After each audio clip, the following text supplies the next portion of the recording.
because it's What's the funny. segment called again? Actually. Yes. Have you Yeah. ever watched Dropout TV? No. I will explain the rules. All right, cool. Also, Good. Let's the stream get started. I know I don't need to introduce Ku to TCOM and Old School here, but Ava and Carrie, these are my two mods, TCOM and Old School. They've Hello. been they've been very helpful mods since I actually started on TikTok. Yes. Ooh. And now I'm gonna get my Mega Man background music. Because it's never a stream without Mega Man. Hell yeah. Yeah. I'm partial to Spark Mandrill myself, but in particular. I'm partial to Flashman. Okay. I never You know played what? Mega Man. I'm sorry. Yeah, it's fine. I have a video being planned out for that. Because listen, I know we're all autistic for Warhammer and its various flavors. I am weirdly autistic for a blue robot boy and his fucked up timeline. Can the audience hear us right now? Yes, they can hear you. Okay, I have something to admit. I actually hate Warhammer. I think it's dumb, and I actually have never painted a model once in my life. Every single picture that you've ever seen on my social medias, it's all fake. I use AI generated information, and I also I ask Grok every single bit of information I've ever learned about Warhammer. I grokked it. I chat GPT'd Grok, it. what is this?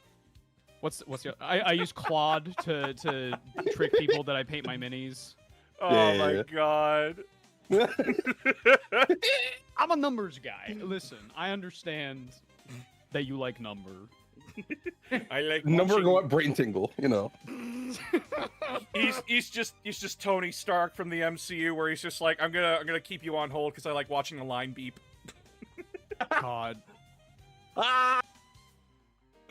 That's awesome. Hello, everybody. Hello, chat. Come on in. Come on in. We got a big thing today. We got a big thing today because TCOM and Old School decided that torturing me wasn't the only option.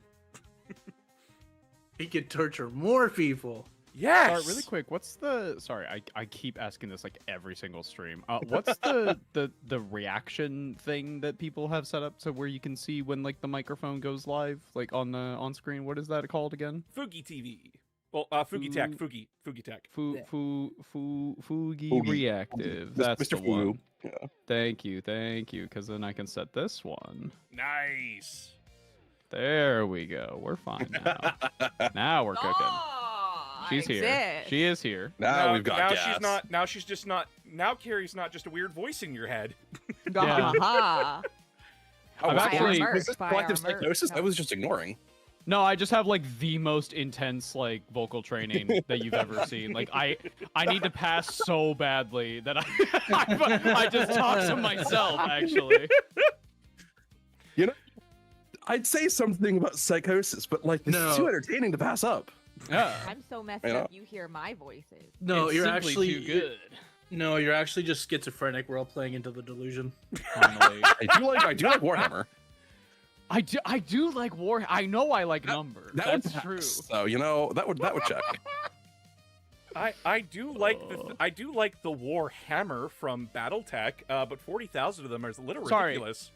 Sorry, the Warhammer? You're talking Galmaraz? You're talking the magical Warhammer? Bro, dude, No, I'm there I'm- with you. I'm specifically talking about the heavy mech from a game called BattleTech, or if you play the video games called Mech Warrior. There's a mech called the Warhammer. Battletech. Oh, do you like giant robots? Oh, big. That was Master Chief. Big robot. They do look like Master Chief. I'm looking at images right now. Oh, okay. I have a semi-controversial thing. Wait, no, there are mechs in here that I can fuck with. There's one with like a skull face. I like that guy. Oh, that's the closer- Atlas. I thought we weren't supposed to stick our dicks in machines. Hold The on, wait. closer we get to like an armored core, the more happy I am. I love armored Oh, core, but like Armored the Core whole Enjoyer? way- Hold on, wait. Yes, sir. Armored Core Enjoyer? Yes, Mm. sir. I love Yes, me some sir. armored core. You'll appreciate this. A buddy of Oh. mine and me, we are very close to beating Armored Core 6, playing as Rock'em Sock'em Blue and Red. That's believe incredible. Believe it or not, we beat Snail. We beat Wait, Snail. which version? Which version? Baltea The- Snail. Oh, fuck that. I hate that fucking You want, fight. you want to know what happened? You want to know what happened? What happened? He dove underneath the map and killed himself. Yes! That's awesome. We were in take 2, and I went, this is gonna suck. And then he dove underneath the map and killed himself. And I went, sure. You know what? That counts. Okay. Announcer games. If we're not supposed to stick our dicks in machines, why do fleshlights exist? Oof. I'm gonna. That's a Not deep cut. girlfriend, why girlfriend shade? I'm gonna say something that may like irk some people. Like the closer we get to a Japanese mecha with like the arms and shit, the happier I am. Which is why I fuck with Armor Core so much. But Well- I feel like the battle techs that I think of are the ones where it's like the egg shape and like the missiles on the side, and then like the Mhm. chicken legs. Not a bad design. It's just not the one I prefer. There are melee weapons in unf- BattleTech. They What have do like you mean swords melee and axes and stuff. Can I get a pile of unfortunately, thunder? I would love to stick a metal rod through my enemy mech. I'd love that. Unfortunately, all we have to offer right now is tiny little robot dogs with machine guns on them.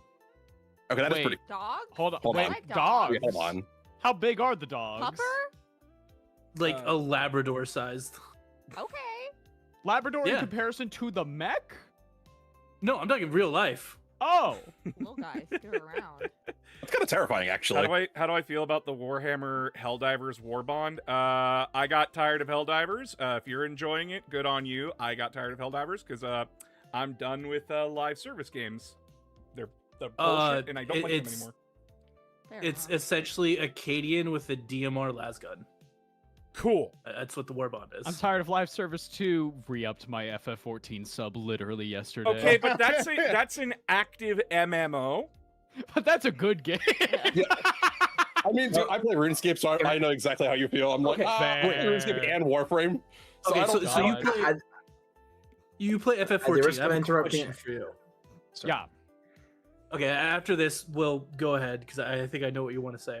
But I have a friend, Okay. and he plays Final Fantasy 14. He's like on the role playing side of it, All right. Oh. and he is so into the role playing side. He has a legitimate job of being a bartender. He is supposed to clock in for. So, Isn't that normal? Okay, y'all are about to learn some Ava backstory. So, once upon a time, my friends and I, who are in a free company, it's basically a guild, we wanted to get a house. And houses are like millions of gil, potentially, so right? upsetting. I hate that. That's the word So- that I hated. So, we were all like, let's really lock in and try to get some fun gil. And I was like, oh yeah, I could do something. And I was looking at like the, people doing John is raids and screaming, stuff. "Don't tell them, Ava! He's Don't begging tell you not them!" to say. I'm not gonna tell them that part. That part's not appropriate for stream. Oh, you were Uh, straight. I think I know exactly what this is then. So FF14, there are a lot of servers that have nightclubs Yes. where people go Oh in. no. And I was hired. I play as the bunny. I'm a Vieira guy, and I walk around, and this person was like, "Do you want to be a dancer?" And I was like, "What do I have to do?" And they're like, "You just kind of have to emote and like chat at people, Oh my god. and they give you tips depending on their experience, because they'll just like open the trade and be like, here's like 200,000 gil or whatever." And I'm like, oh hell yeah. So I did that for a while, and then it very quickly went wrong when there was a let's call them a client. They were like, do you want to do some like ERP. a particular I guess. type ERP, of yeah. roleplay? Yeah, ERP. And I was like, you know. if I get the tip though. I mean, you don't get the tip. It might be just the tip, though. So- you know. So it went to a point where there was another person who walked into we were at their private house, and another person walked in the room, and in chat I just see like, "You're cheating again."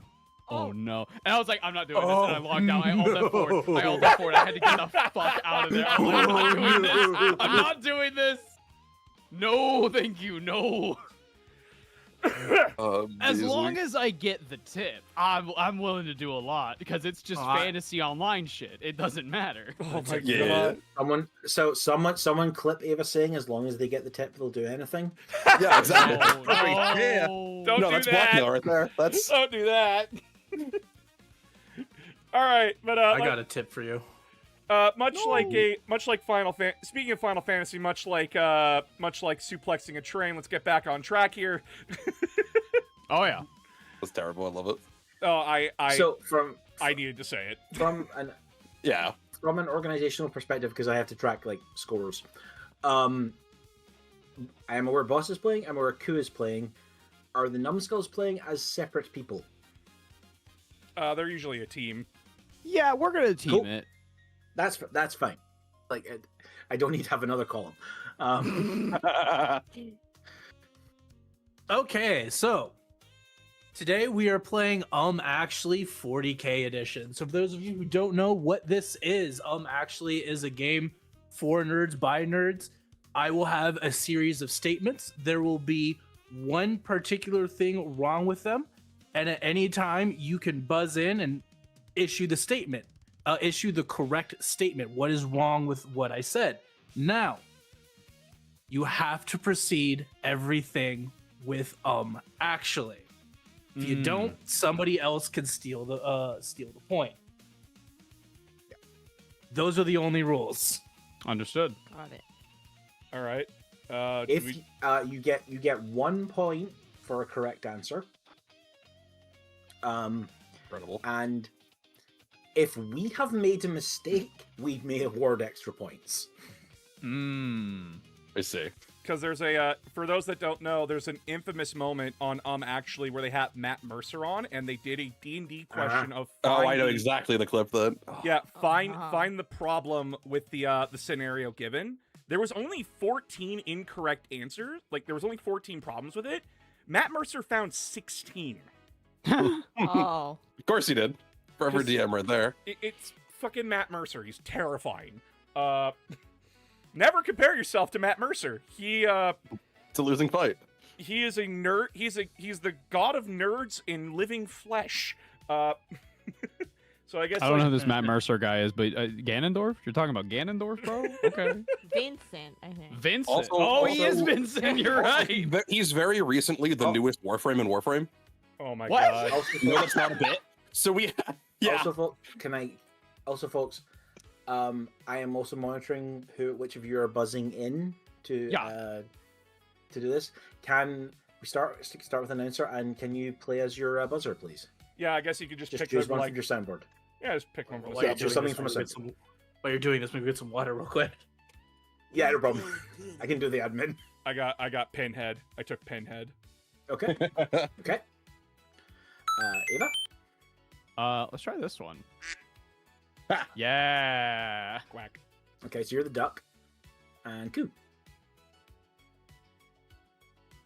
I did not come prepared for this. Nice. Hey. So, one more time, just so boss. Who you calling Pinhead? Cool. Ava. And Ku. Hey. The other part, just before TCOM returns, if you do buzz in, you do need to give us an actually question and actually answer within a reasonable amount of time. Don't buzz in and then take 10 minutes going, we will What just if I speak very slowly? I have watched Jeopardy. Don't do it. He is calling people out today. I didn't hear a rule about filibustering, therefore.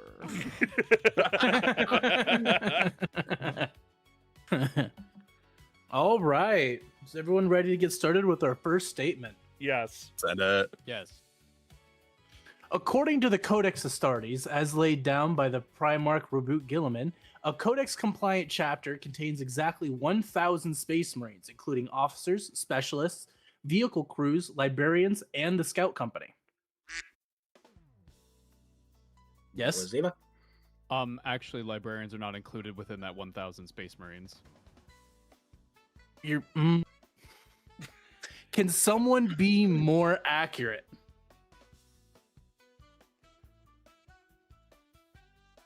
Who you calling Pinhead?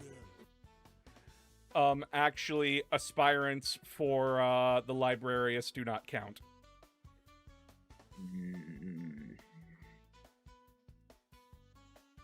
Moving a little bit further away.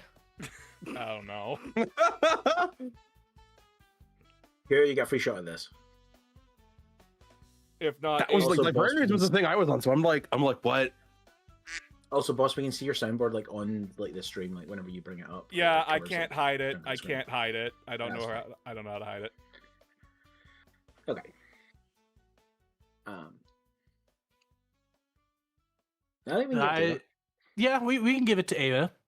So the correct is the nominal 1,000 refers chiefly to the 10 companies of 100 warriors. Headquarters, specialists, fleet personnel, vehicle crews, and other support elements can place the chapter above that figure. I was about to give a funny answer and say Rabute didn't lay it down, he wrote it down. I was just gonna say it's Reboot, not reboot. He does it to True. piss me off specifically because I like Gilliman. What, you don't want to read No Fear and hear the fucking narrator going like reboot? Everyone knows his name is. Oh no, Reboot. the worst. No. The worst one for that is the narrator for the first 3 books saying Abaddon's first name.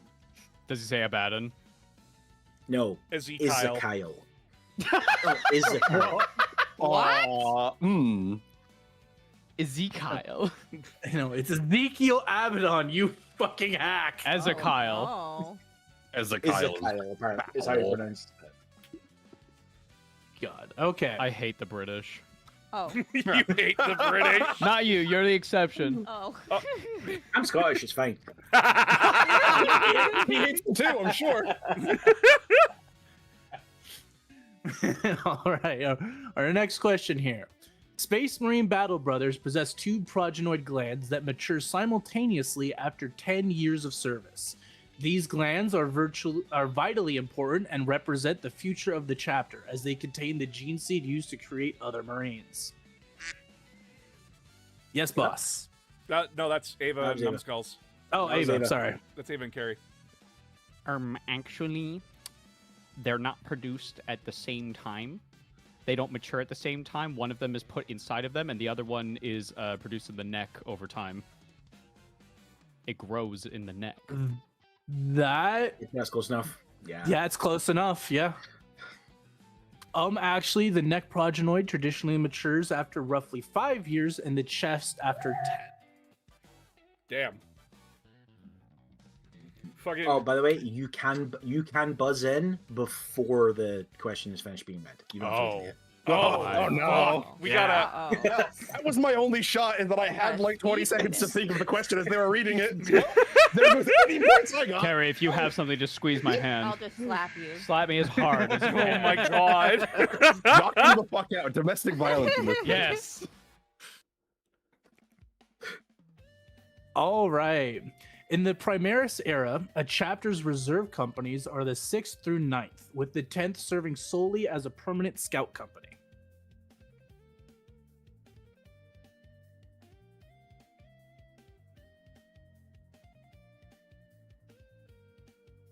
Who you calling Penny?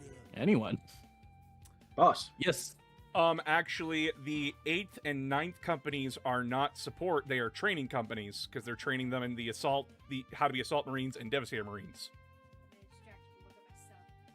That My is wife was not brought actually in a correct sub. in the that's not correct in the Primaris era. That was traditionally how those operate, but they were also referred to as the reserve companies. Damn it! My wife distracted me with a sandwich. That's a good. That's a good. Good Damn. distraction. Good distraction. I was gonna say, like, that's pretty good. Anyone else? Anyone else? Yeah, I got nothing for this. Okay, we'll. All no one gets right. points for this I one. need to reread those chapter organizations. The 10th historically contained scouts, but in the Primaris era, it also includes Ah. vanguard formations. The Phobos units. The Phobos Yeah, yeah, units. yeah. Yes. Ugh. I hardly play Phobos. Well, that's your fault now, isn't it? tactical Marines? The post-heresy division of the Imperial Army created the Astra Militarum, Imperial Navy, and Departamento Minatorum as 3 co-equal combat services. Oh, fuck! This is. Yes, Ava. That was Eva. Actually, Departamento Munitorum wasn't a combat service. That's all I got. That is correct. Oh my god! Hell yeah! The division chiefly separated ground and void forces into the Astra Militarum and Imperial Navy. The Department Munitorum is the administratum department responsible for supply, tithe, and military administration, not a combat service. Yeah, because like the Munitorum is supplies, so I was like, well, I mean, after heresy, who fucking knows? But whatever. By the way, chat, the wife did not get me a sandwich. They got themselves a sandwich and then wanted to show it off. Right. Because That's there's a new even sub- funnier. All right.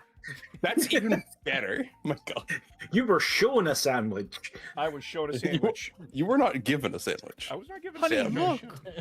look. My sandwich munch. All right. All right. The Astra Militarum, also known as the Imperial Guard, is organized into largely autonomous regiments. These regiments, structured according to the Terran Principia Bellicosa, have endured the vast majority of the fighting in the Imperium's wars.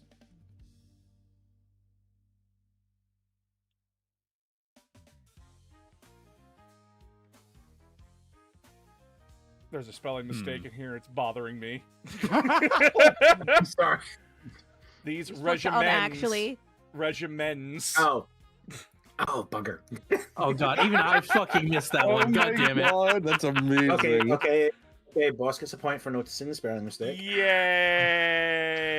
I get half a yeah, point. so- Let's go. That one's on me.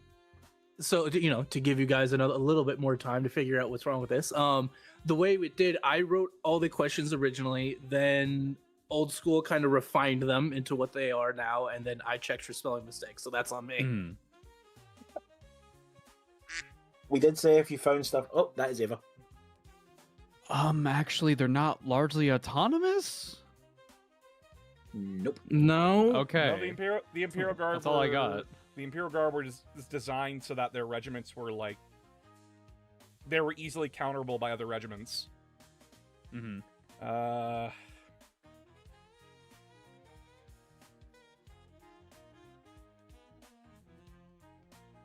We will move on if no one has an answer.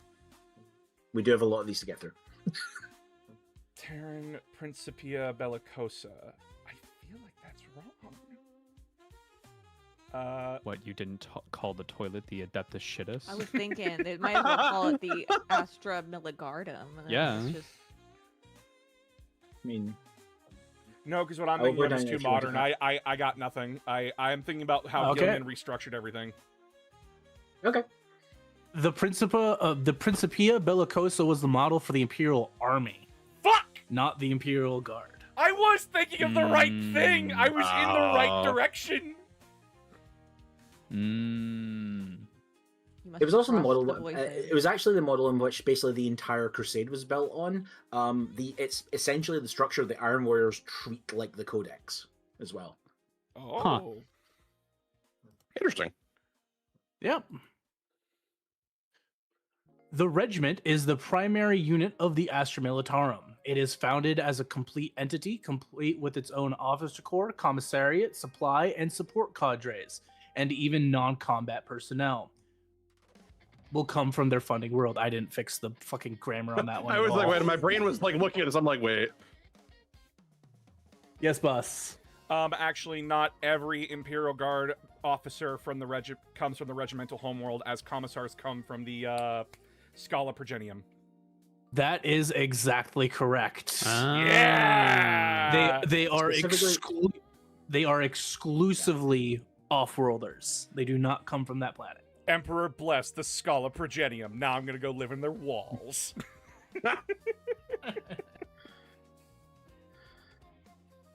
All right. If any regiment survives for long enough, it can eventually receive reinforcement from children born to the guardsmen who have been raised inside the regiment. These new recruits, commonly called youth brigades, are formed into their own platoons where they receive their latter combat training by taking part in actual combat. Oh, Red Squad. Yes, boss. Actually, they're not called youth brigades. They're called white shields. That is exactly correct. Yeah. We're calling the kids shit. shields? Yeah. Holy! Yeah. I mean, they're easy to pick up one-handed. Get right? out there, soldier. Oh, You got no. 15 hours Also, to live or some whatever the Also, fuck. because this was the rabbit hole I went down. That is traditionally the only way a regiment is ever reinforced. Really? Yep. They Yep, do that's- not get recruits from their home world like anymore That's after funny. they're founded. Unless you're special, like the firstborn. Back in 8th edition, the if it's White showing Shields first were fucking annoying to deal with because you could take them in squads of up to 50. Go, my army of 5-0? children. Your I'm army of 12-year-olds. army of I'm sorry, 12-year-olds. 5-0. 5-0. Yep. They had the shittiest stats in game at weapon skill, ballistic skill 5, T3, and 5-up armor. Who cares? There's 50 of them. Exactly. The strategy in 8th edition was the problem was with them is that they couldn't receive that you had to roll a d6 on a 4-up. They received the order on a 1 to 3. They ignored it. That's hilarious.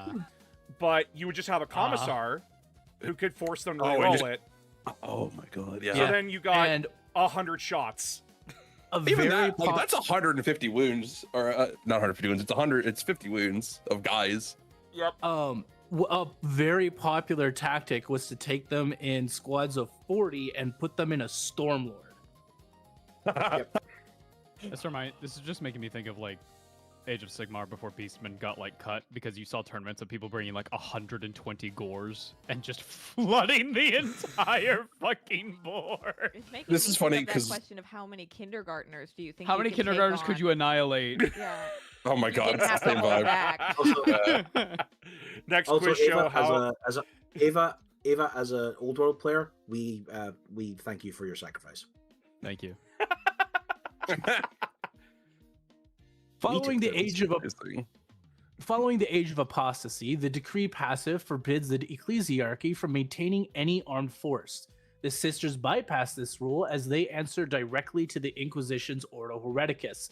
In addition to fraternis militias are still exist and can Are still be permitted. They are not official formations. Some things made it through, obviously. Yes, Ava. Actually, it's because of a loophole that the ecclesiarchy may not may not bear arms, and that's how they get around it. That is correct. The decree passive forbids the ecclesiarchy from maintaining men under arms. It is the most bullshit I love this letter of the- loophole. It's the most bullshit letter of the law versus spirit of the law shit I have ever seen.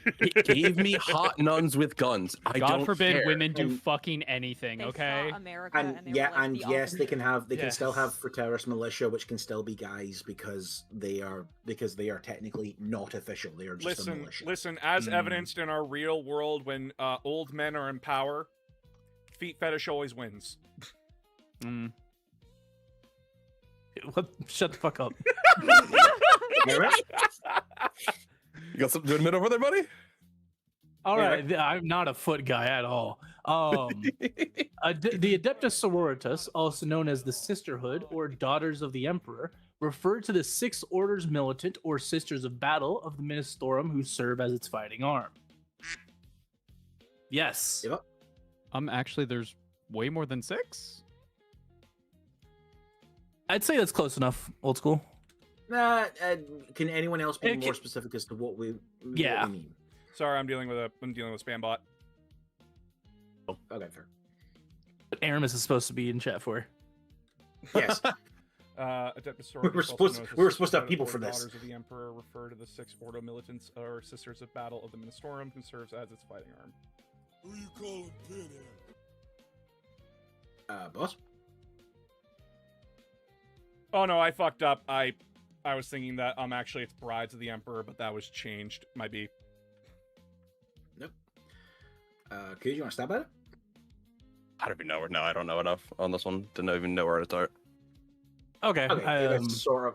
Yeah, it was sort of. there. You're close enough. The Adeptus Sororitas also includes non-militant orders, Hospitaller, Dialogus, and Famulus, along with other ones. What's the Famulus do again? They're the Bene Gesserit. Some fucking They're the Bene bullshit.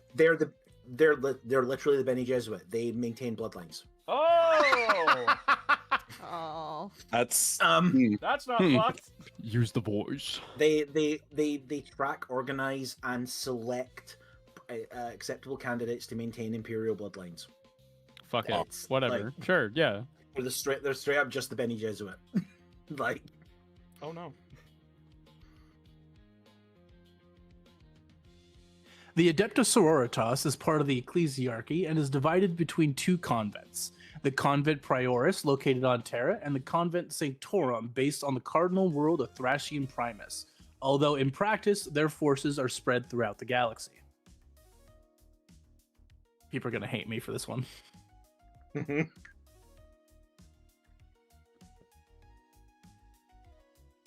Oh. there will be God. a bonus point question as part of this. There will be a bonus point question as part of this because I forgot to send it to Tika. Oh. Swear to God, I had my friend who plays Sisters tell me something like this. What the fuck was it? Quickly messages them. Yeah, right. I don't think they get back. I think they're working right now. Actually, it's not the cardinal world of Thracian Primaris. Anyone else? I got Anyone more nothing. specific? I got one of the more specific on that.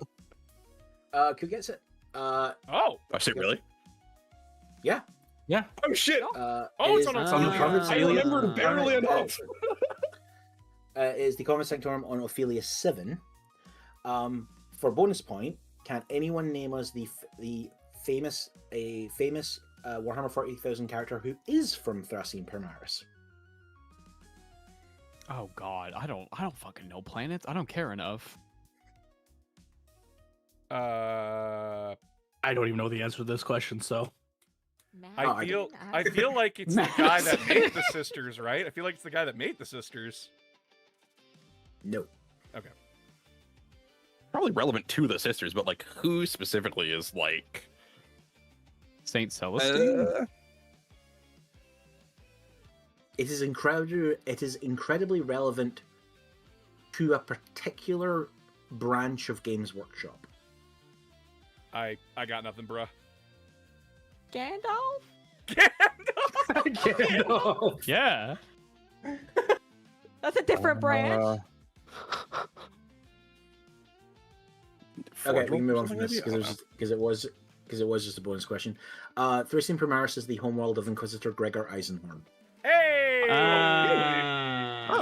Yes. I haven't read Cool as those shit. books. That's cool as shit. Oh, May's gonna see this and she's gonna kill us. All right. The Adeptus Mechanicus is governed by the Fabricator General of Mars, who is automatically the permanent speaker of the High Lords rather than merely one possible High Lord.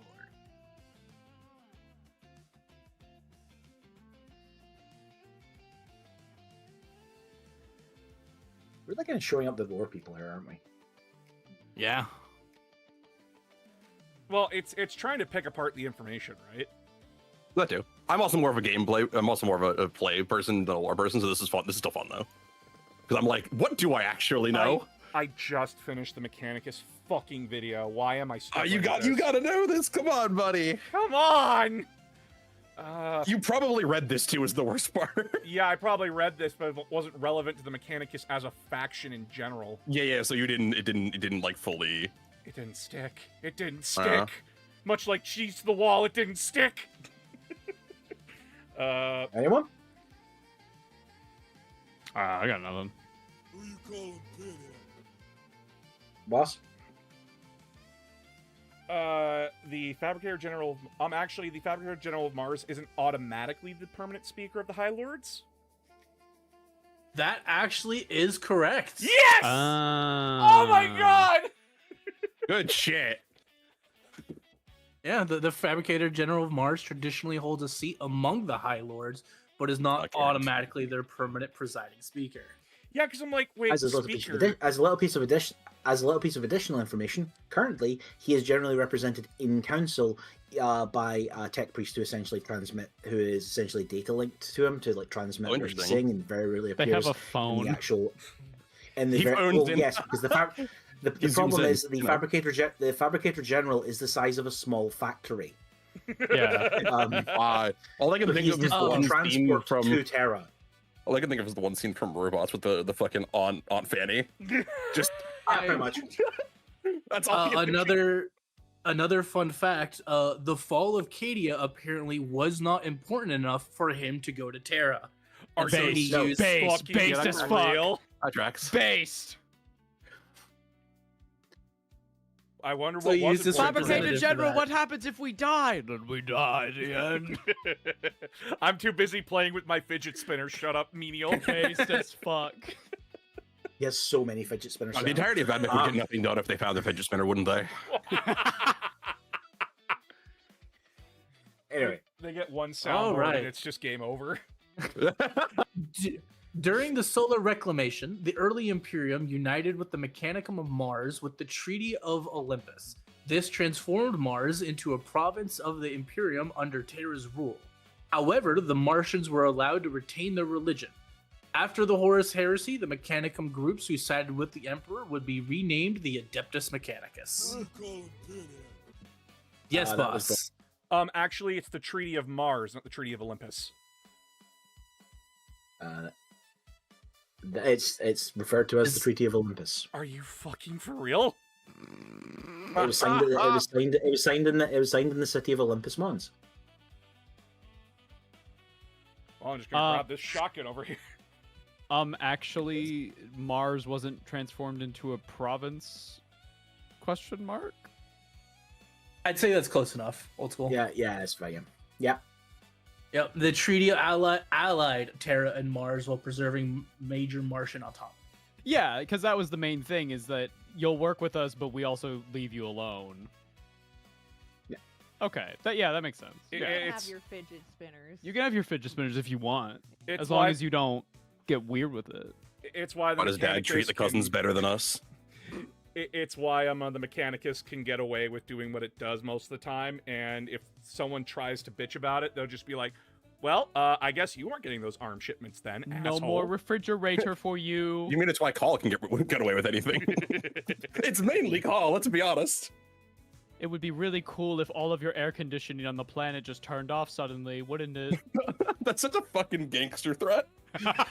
It'd be a real shame if your It's like- AC just stopped working. See, like, if I was the Imperial governor, I'd be so confused. Like, you could just shut off our oxygen. You could shut off the shields, Why letting us the be AC? bombardment. Because Why it's the more AC? annoying. Yeah, right.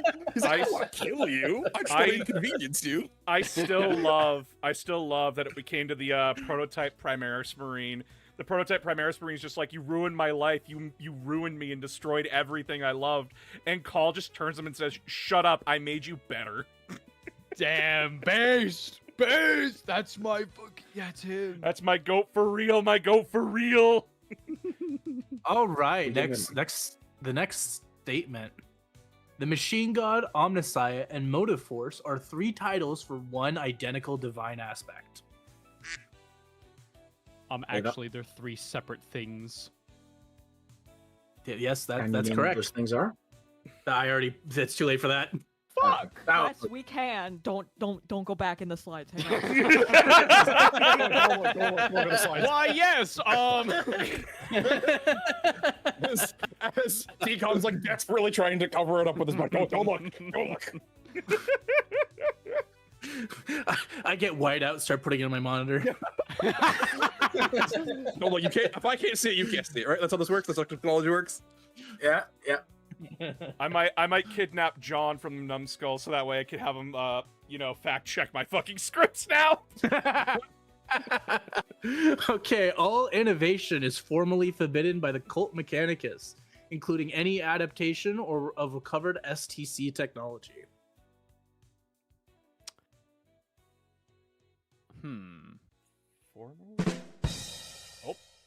Who? Actually, it's not forbidden by the Cult Mechanicus, specifically. No, that is 100% correct.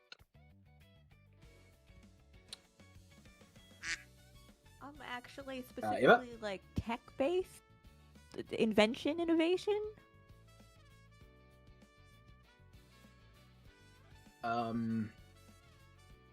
Unless boss can expand on that further, yes. I don't think I could. Okay. They ban reckless innovation. It is viewed Ah. with suspicion and can be heresy, but adaptation, rediscovery, experimentation, and competing interpretations occur throughout the Mechanicus. I Yeah. turned the Space Marine's DNA into fruit by the foot. Fabius You know, Vile. what would be the Need to weirdest remember thing is- about them? What people need to remember is that the Mechanicus are massive hypocrites. Yes. Like, absolute. Also, we determine what is considered reckless innovation. Yes. Remember, chat, this is the And same... they're also raving megalomaniacs. Remember, Yeah. chat, this is the same group that has Belisarius Call, who says, if the technology already existed, I'm not doing anything new. I'm and just rediscovering. Yeah, and Thulia Gold, who, and I quote, blows up her neighbors' houses on the reg. Fuck it. We need a Dude, I lawyer finally looked at her show data sheet. What the about fuck? representing Call in court, and it can be Oh better my God, Saul defend Call. Call. No, Oh. better Saul Call. Call. Hey. That was good. All right. Imperial Titans, commonly known as God Machines, are amongst the most powerful weapons the Mechanicus can call upon. They serve the Mechanicus as part of the Legio Cybernetica and further divided into Titan legions. Each legion is based on its own Forge World, and most Forge Worlds have one, or in some cases, several Titan legions. Who you calling Penny? Yes, boss. Actually, the Titan Legions are not a part of the Legio Cybernetica? Can you name what they are a part of? Oh, fuck. The Legio You'll get the point Titanicus. unless someone can steal it. I said Legio Titanicus. That is correct. Yeah! The Legio Nice. Cybernetica operates battle automata, while the Collegia Titanica operates Titans. I'm like, yeah, no, they're not Legio Cybernetica, because that's where the robots are. Bobot. But All right. The Custodes are created from the Emperor's gene seed, using a more stable form of the same 19-organ implantation process as Space Marines. Okay, but Yes. Actually, they are. We don't know exactly what's going on with their organs because they are genetically modified from birth. They are not the same as Space Marines. Close enough. Well, yeah. The Custodes are individually remade through a separate, highly secretive process beginning at infancy. They are not mass-produced like the Astartes are. also, can I say something? Yeah. Because I thought No. about it from the last question. There is a non-zero chance a Mechanicus adept hasn't called one of his robots a brobot. Damn, that's Just crazy. to annoy other fucking tech freaks.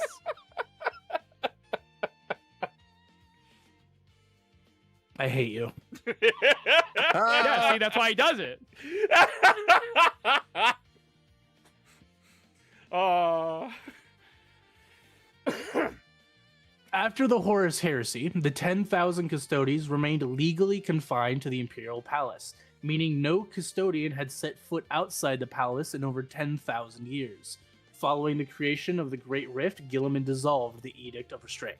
Who you calling Penny? Yes, boss. Actually, the Custodes had set foot off of Terra because we had the Solar Watch, who actively patrols the Sol System.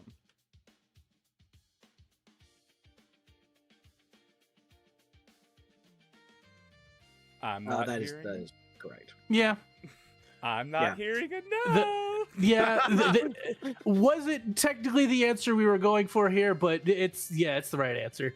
The Edict of Restraint was interpreted as limiting their wider deployment by the Custodes. As such, Custodes did leave Terra on covert and exceptional missions before Guilliman's return. Guilliman did not dissolve the Edict himself, but with Trajan Valorous manipulating the High Lords into agreeing. The Solar Watch, Cool. technically, from what I understand from having now looked into it, they pull some essentially I want to say embassy bullshit with them, where it's the palace, a piece of the palace is embedded in one of the ships, so they're technically not setting outside of the it's utter bullshit. That's Yeah. awesome. But also if you go and read their books, it's made plainly obvious they don't give a shit about the edict and leave whatever the fuck they want. No, they only it's they more only pain in the ass. they only abide by it because they want to remain in good graces, with the wider Imperium, so Yeah. they aren't costing themselves their political power. Jesus Christ, the Custodes guys. Dracula rules? Honestly, yeah, kind of.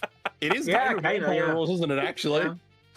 they didn't come. They didn't leave the house. Anyway, Custodies All always be right. winning. The head of the Custodes is the Captain General. While we do not know how they are chosen, each Captain General serves a fixed century-long term and may even serve as a High Lord of Terra. The current Captain General, as of the era Indomitus, is Trajan Valoris.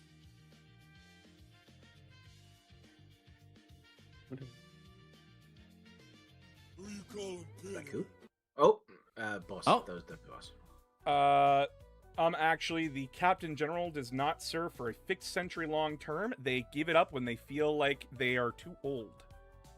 That is correct. Yeah. The role is not described as term limited. Oh, Huh.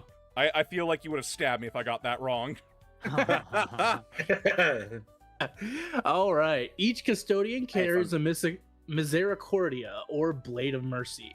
These purely ceremonial blades were once symbols of the authority of executioner judges on Terra. Now they symbolize the magisterium lex ultima, which places the custodian above all law except the direct authority of the Emperor of Mankind.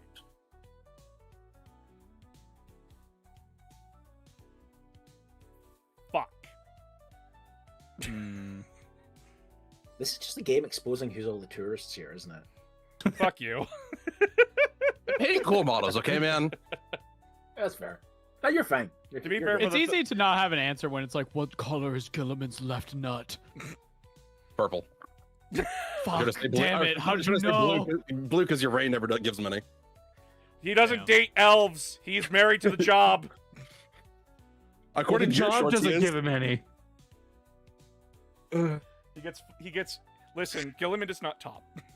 Well, Yes. Ava? Ava. It's not called the Magisterium Lex Ultima? Question mark? No, it is. It is Oh, called that. okay. Well, I'll take a Cool. stab at it. The blades, at least anymore, aren't purely ceremonial.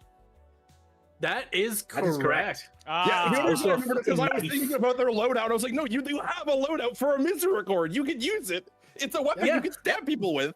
Yeah. Vexilla Misericord is an Ah. actual unit Well- you take. Yes, while it is ultimately a symbolic mark of their office, it is 100% functional. Yeah, it was like Vexilla Misericord is totally a thing because +1 OC on custodian guards is a giant middle finger. Also, I Yeah, just want it is a 4-foot long monomolecular blade. It is. Sick. Also, I just want to say this: Gilliman is not a top. He is constantly fucked by the job. Bingo.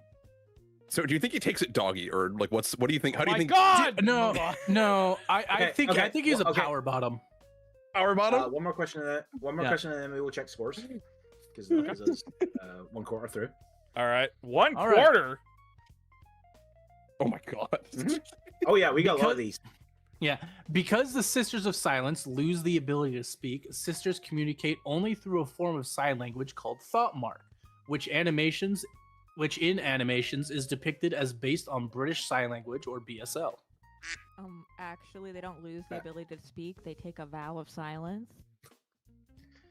That is Absolutely correct. Oh, That's right. Their silence is an oath and cultural practice. Damn, Carrie coming in here and sniping. So Right? to give everyone scores, bot announcer is on six points. Yay. The numbskulls are on 10, and Oh, Q shit. is on 2. Honestly, the fact that I have any points Yeah. is better than I assumed. Ku's on the board. He's going for the thought process of I went to a Warhammer Open. I got one win. I'm happy. Yeah. Pretty much. Why do you think I usually bring Chaos Knights? Oh. All my wins are in the 5th game. When everyone else is dead tired, nah, that's my time to shine. We can proceed on. All right. Good.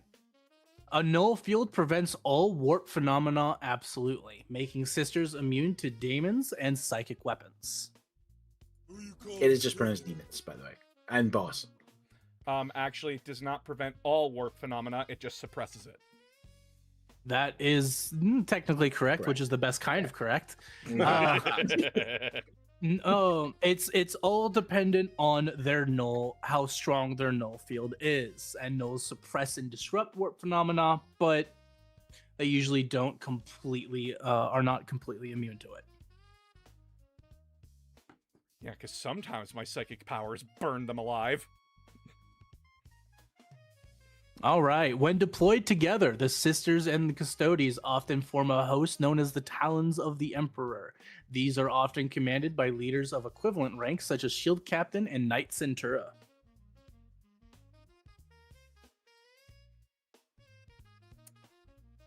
Oh, fuck me, dude.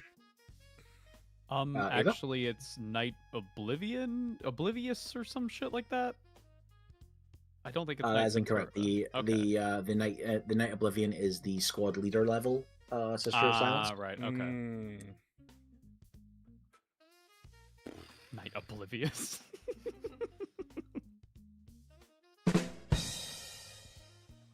Is it not Yes. Knight Centaura, but like Knight Commander? No, it is Knight Centura. Boss? You want to take a crack at it? Who you calling Pinhead? It's not. Boss? They're not. It's the host. Actually, the host is not called the Talons of the Emperor. It's called a shield host. It is called Talons of the Emperor. It is a form of It- Shield Host, but it is called Talons of the Emperor. Fuck. That was my All thought right. too. I knew for a fact it was Talons, but I was just like, I don't know what else I is thought. wrong. I thought like the Talons of the Emperor was just assuming the full organization. No, Talons is like the combined force of sisters and dudes. Well, the actual answer is Knight Centura is not an automatic Oh. one-to-one equivalent with Shield Captains. Oh. They have no equivalence in terms of it's not like a. Their organizational structures are completely different. They don't have equivalent ranks. Neat, actually. It'd be nice if there was a book covering this. So is the point to be the most There pedantic is. Warhammer nerd as possible? Yeah, that's the point of actually. It's a joke. No. There are no Sisters of Silence books. No. No, They don't exist. Superman. Yes. Go read the Emperor's no. Legion or any of the other custodians books. They're all in there. Those don't exist. And because I say they don't. It's truth. Okay. I asked Grok, Okay. and Grok is always right. I grokked it. I ChatGPT'd it. It's There are fine. no I'm right. Sisters of No one Silence. check. No one fact check me. All I right. promise you wouldn't fact check. The original Night Worlds were founded during the Great Crusade. They were able to flourish and expand thanks to STC machines. Among the creations of the STC during this time were the first Night suits.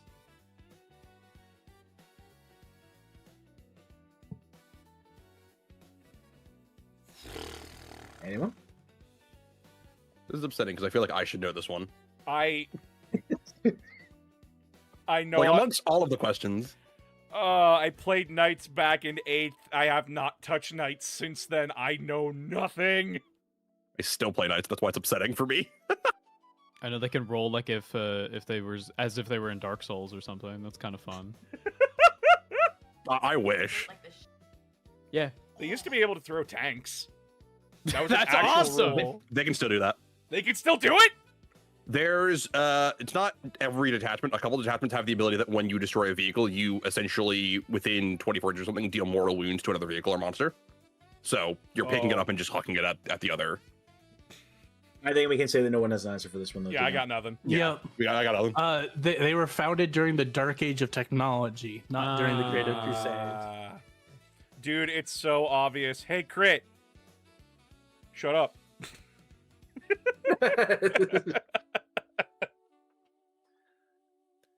All Listen- right, this I cannot say that fucking word for the life of me. The Sir Christian. They're Christian. The sacristan. Sacrilege. Yeah, sacristan. sacri- Yes. The sacristan cogitator is a piece of technology used by Imperial Knights that allows them to be piloted by humans. These devices allow the pilot to operate their knight via mind impulse and contain the personalities of former pilots.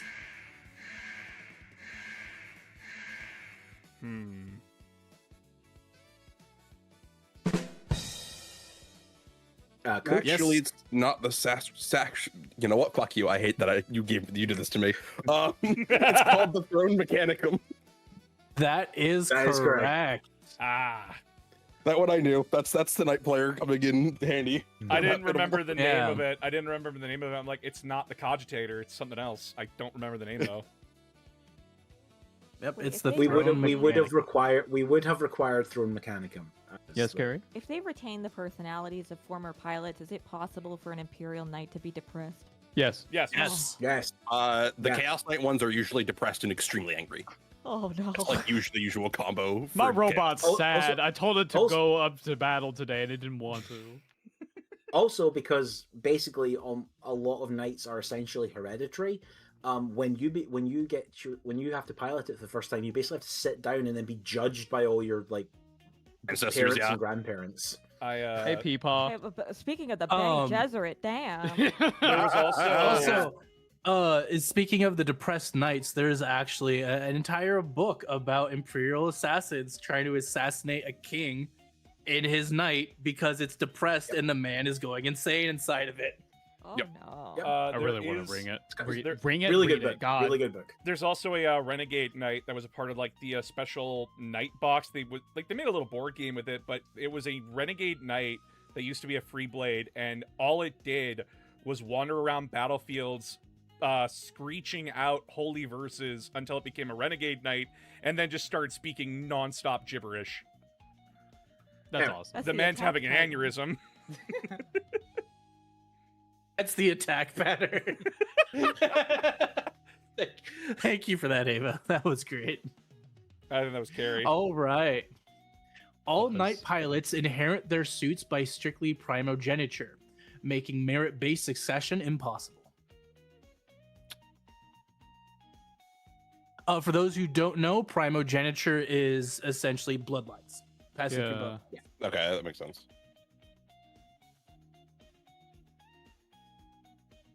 Like, like a monarchy. Who you calling Penny? Boss. Yes, boss. Actually, it's not strict primogeniture. It's you have to be able to bond with the knight. Yeah, I consider that the correct answer. Yep. Yep. Customs vary world by world and household. Bloodline matters greatly, but selection, trials, and suitability can shape the succession. I remember this because Vengeful Spirit, one of the books in the Horus Heresy, goes into detail about how one of the house members from the House of Moloch, well, on the planet Moloch, he failed to bond with his knight, and it left him like paralyzed. That shit. Oh, that's like That's being why, drift compatible. yeah, Yeah. drift compatible. Finally, my All right. grandson will be a night pilot. Who the fuck are you? Pretty much how it goes.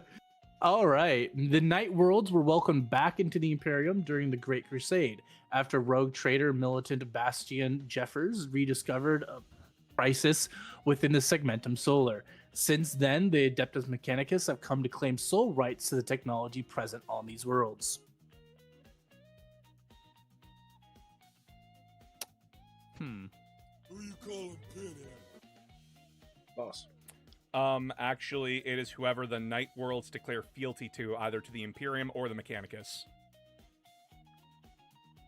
I'd say that's close enough.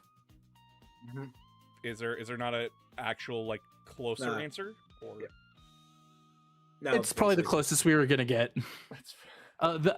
The High Lords of Terra and the Adeptus Mechanicus court the power on Night Worlds, and the allegiance of subsequently reclaimed Night Worlds has been split between Terra and Mars. I remember that one specifically.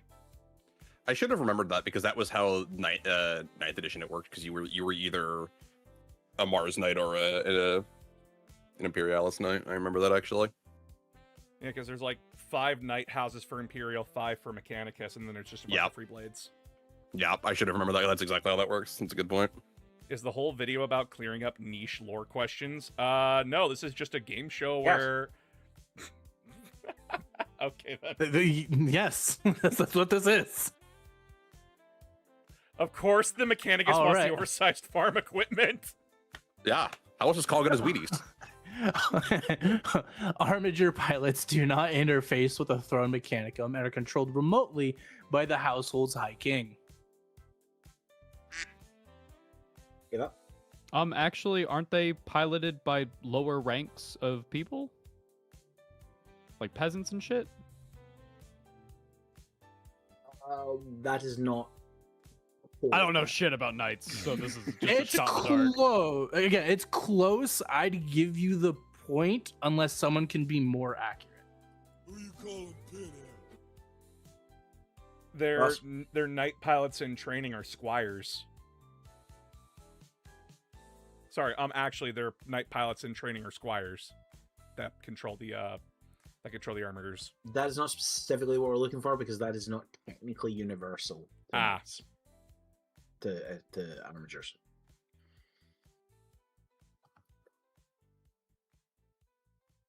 Cool. Cool. You want to take a stab at it? Q, the resident knight player. Wait, I think I know. He's Fuck. frantically flipping through his codex. They are Ava, right on the Ava. shelf. I can see them. If you want to take another Ava. crack at it, I got. Wait, we're saying Ava? I'm Ava, second you guessing said you myself. weren't taking a crack at it? Honestly, that's entirely fair. I think it's not that they're controlled by the High King, but rather like whatever knight is like around them by proximity. No. Okay.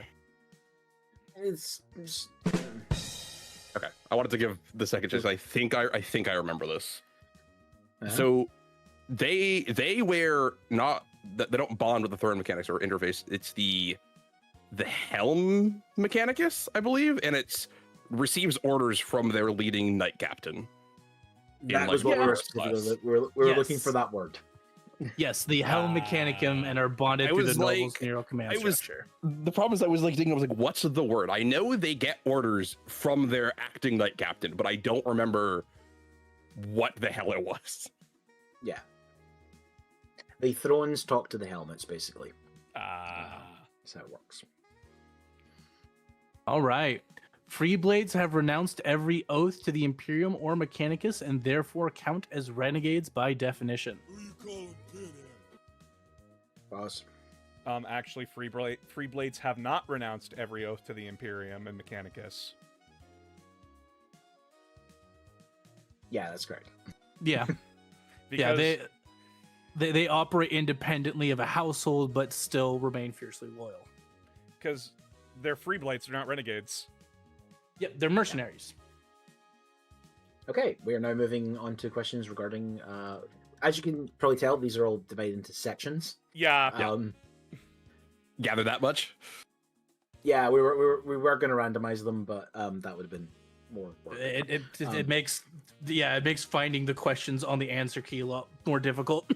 A Yes. little bit. All right. Demon hosts are used by radical malleus inquisitors who will sacrifice inconsequential individuals so that they can bring forth a demon that can be interrogated for information on chaos. Their creation is legal once authorized by an inquisitorial conclave. Actually, it's not legal. It's never legal.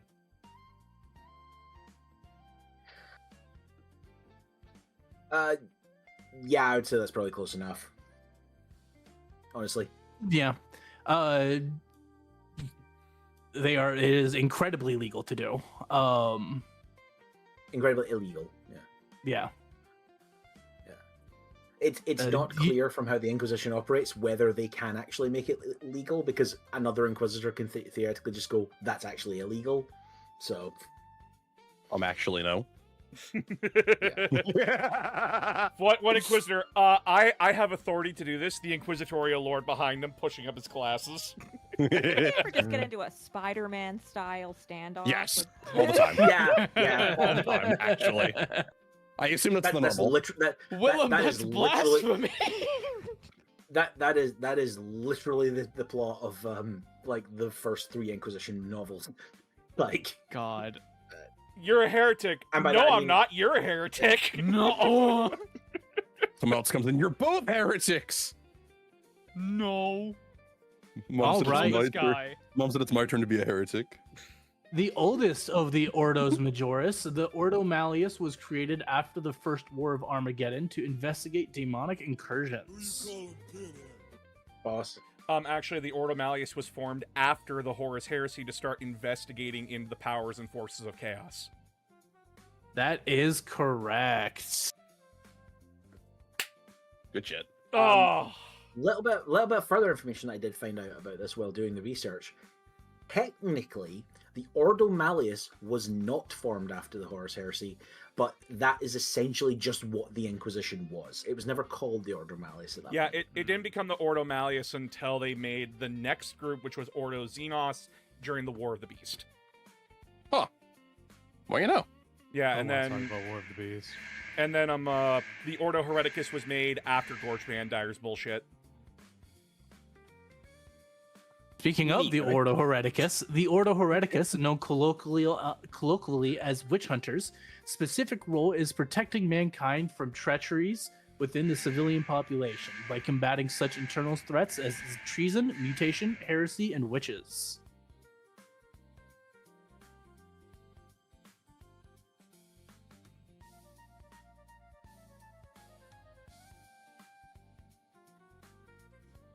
Who you calling I'm act- Pinhead? Ava got in there first. got in Ava there was first.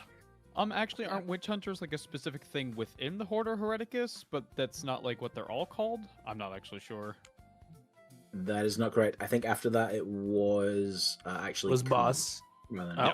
Oh, No, was I boss. didn't bring them out. I didn't remember. Mine was okay. talking to myself. I don't actually know this one like at all. I don't even have an answer like an attempt at this I- one. Oh, sorry. I was good. I was the next one that buzzed in, but actually, they don't protect mankind. They protect the Imperium and its interests.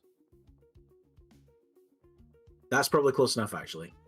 That's actually a very Yeah. important distinction. Because the Inquisition isn't built for humanity's sake. It's built to protect the Imperium. Mm. Yeah, it combats threats within the imperial institutions as well as the civilian population. I'm The not. class, but that was the closest one, boss. I'm not here to save lives. I'm here to do my fucking job. For real, for Okay. real. All right. Operating from watch fortresses as part of special kill God. teams, Death Watch teams are commanded by an Ordo Xenos Inquisitor in the field. Who you calling Pinhead? Boss. Actually, they are not commanded by an Ordo Xenos Inquisitor in the field. They are commanded by a watch captain who is in orbit. That's closest. That's Yeah. good. It's good enough. Kill teams are commonly commanded by Death Watch officers or watch sergeants. They may serve inquisitorial objectives without direct tactical command by an inquisitor. All right. Chaos Yay. Space Marine warbands are composed of those veterans of the Horus Heresy who fled into the Eye of Terror after the Scouring, returning to attack the Imperium over 10,000 years since. Ava? Not all Chaos Space Marine. Oh, sorry. Actually, not all Chaos Space Marine warbands are made of veterans of the Horus Heresy. You caught yourself there. Yeah. I was almost about to say you didn't say Oh. I'm actually. I was about to kick him. And yes, if you do notice someone doesn't say actually, you can't steal the point. Yes. Oh my god. And again, you can buzz in before TCOM has finished speaking. Yes. Like, I just like the question being read fully because my brain's just like, ooh. Don't you dare interrupt him. it's that But mentality Let of like that the precious Mario. boy finish. It's a mentality of like Mario Party 3. There's a mini game where like you can push the button immediately before the question's even fucking asked. And I But yeah. fucking hate when people do that. Also, thank you for the 100 joules. Construction 909. Yeah, if any of you all need to Okay. stop for like donos or anything like that, just let me know. Yeah. All right. So, many are Horus Heresy veterans, but there are still renegades, newly created legionnaires, and post-heresy warbands. Abaddon the Spoiler is War Master of Chaos and the former first captain of the Sons of Horus Legion. His personal invasions of the Imperium, known as the Black Crusades, have done uncountable damage to the galaxy, most recently destroying the planet Cadia and splitting the galaxy in half with the Cicatrix Maledictum. Who you calling Pinhead? boss. Actually, the Black Crusades are not his personal invasions. Black Crusades refer to when a invasion of Chaos Space Marines is happening. That is absolutely correct, and that is what we have. That is the Abaddon's campaigns are the most famous of the Black Crusades, but the term can describe any Chaos invasion. Yeah, because it's always represented as Abaddon's first Black Crusade, Abaddon's second Black Crusade, so on and so forth. Yep. All right. The Eye of Terror is a massive warp rift where the warp coexists with real space. Created from the psychic whiplash from the Emperor striking down Horus, it is the largest and most well-known warp storm in the galaxy. It is located at the edge of the galaxy to the north and west of Terra in the Segmentum Obscurus. Who you calling Penny? Ava, I'm pretty I sure. Ava came in first there, yeah. Yeah. Actually, the Eye of Terror was created with the birth of Slanesh. That is correct. Yes. Yeah. It was created by the fall of the Ardari and the birth of Slanesh, long before the Great Crusade. I see chat, like, freaking the fuck out in the corner. Okay. Also, that would be cool if Horus dying actually created a warp tear, but It would imply something mattered. That's what happens when you reach into the speed of darkness. Oh, That's right. That's what happens when your Shiny when your dad question. beats you at Yu-Gi-Oh. Yeah, this is our first shiny question. Much like shiny Pokemon, Aw. they're worth exactly the same amount of points as every other question. They're just slightly different. Oh boy. All right. So this one is called Dead, Alive, or Something Much Worse. Our categories are confirmed alive. The character is presently alive and active, including immortal or demonic beings currently capable of acting. Confirmed dead.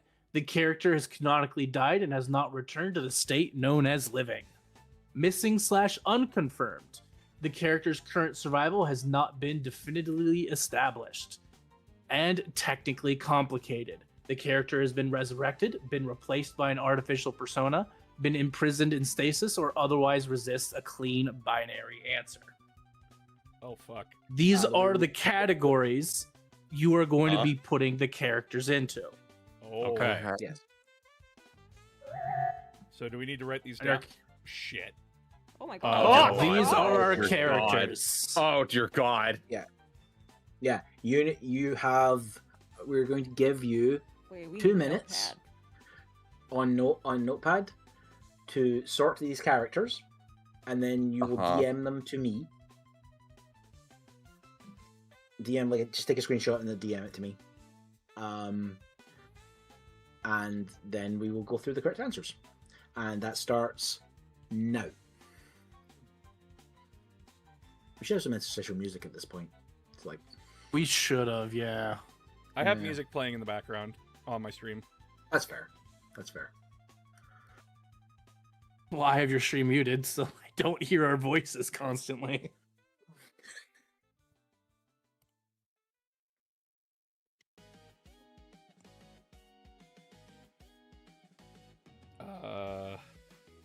Okay, that is 2 minutes. Please Are stop. Please DM me your. Oh fuck. That was not two That was fucking that was minutes. not 2 real minutes. fast. Can I request Holy an extra shit. 2 minutes? Can we just go till Okay, we we'll like? give cut- you an. Can we just go we'll give till you we're an extra done minute having the then. lists? Because there's a lot of names here that are really There's complicated a to lot write of out. names.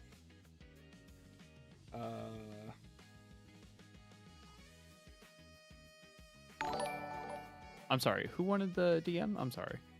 In Old school. old school. And in hindsight, what we should have done is actually just sent you like a doc with like things you can click. I'll send you what We'll do we something got, what we were able to get. Thank you.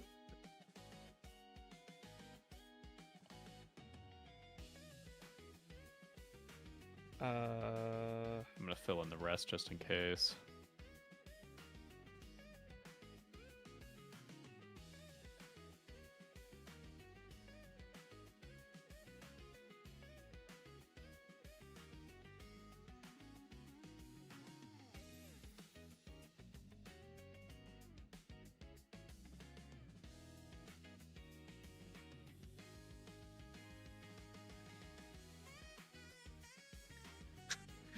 Didn't they replace Outlaw with a VTuber?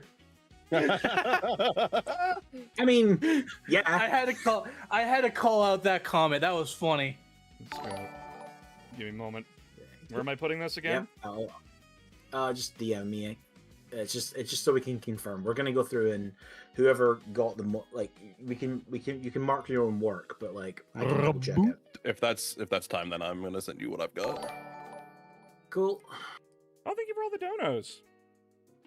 Didn't quite get to them all, but I got through what I... Just mark your own work because we are going to go through and just read out which ones they are, and whoever gets the most of them gets a single point. Like I said, these are worth 1 point. 1 point? Yeah, this entire Oh, question is that's worth 1 point. That's the joke, is that like even if you do like big lists or something like that, they're only worth 1 point. Yeah, Yeah. because a shiny Pokemon is worth exactly the same, has the exact same stats as their normal version. They're just a different color As you palette. see, They me just having a look shiny different. Pokemon makes me an objectively better person than you. So Okay. I have all of these, so we can go through, mark your own work, and then tell me how many you got right at the end, and I will be triple checking. I should have made a slide I with have the these- answers. Yeah, I should have. Really? God damn it. I forgot to make a slide with the actual with all the correct answers. You son of a Wanna go through them? bitch. It's just in the Google Doc I made with all these questions. You son of a God bitch. damn it. it's awful.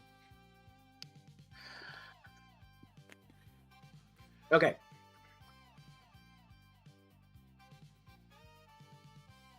Uh, There you go. You go? Old school. who's reading Yes, off the hello? answers? I thought old school was. Oh, sorry, I already got the answers. Sorry. Yeah, Let me scroll down the Google Doc. it's at the bottom, the very bottom. Yeah. Okay. So, first of all, we have confirmed alive.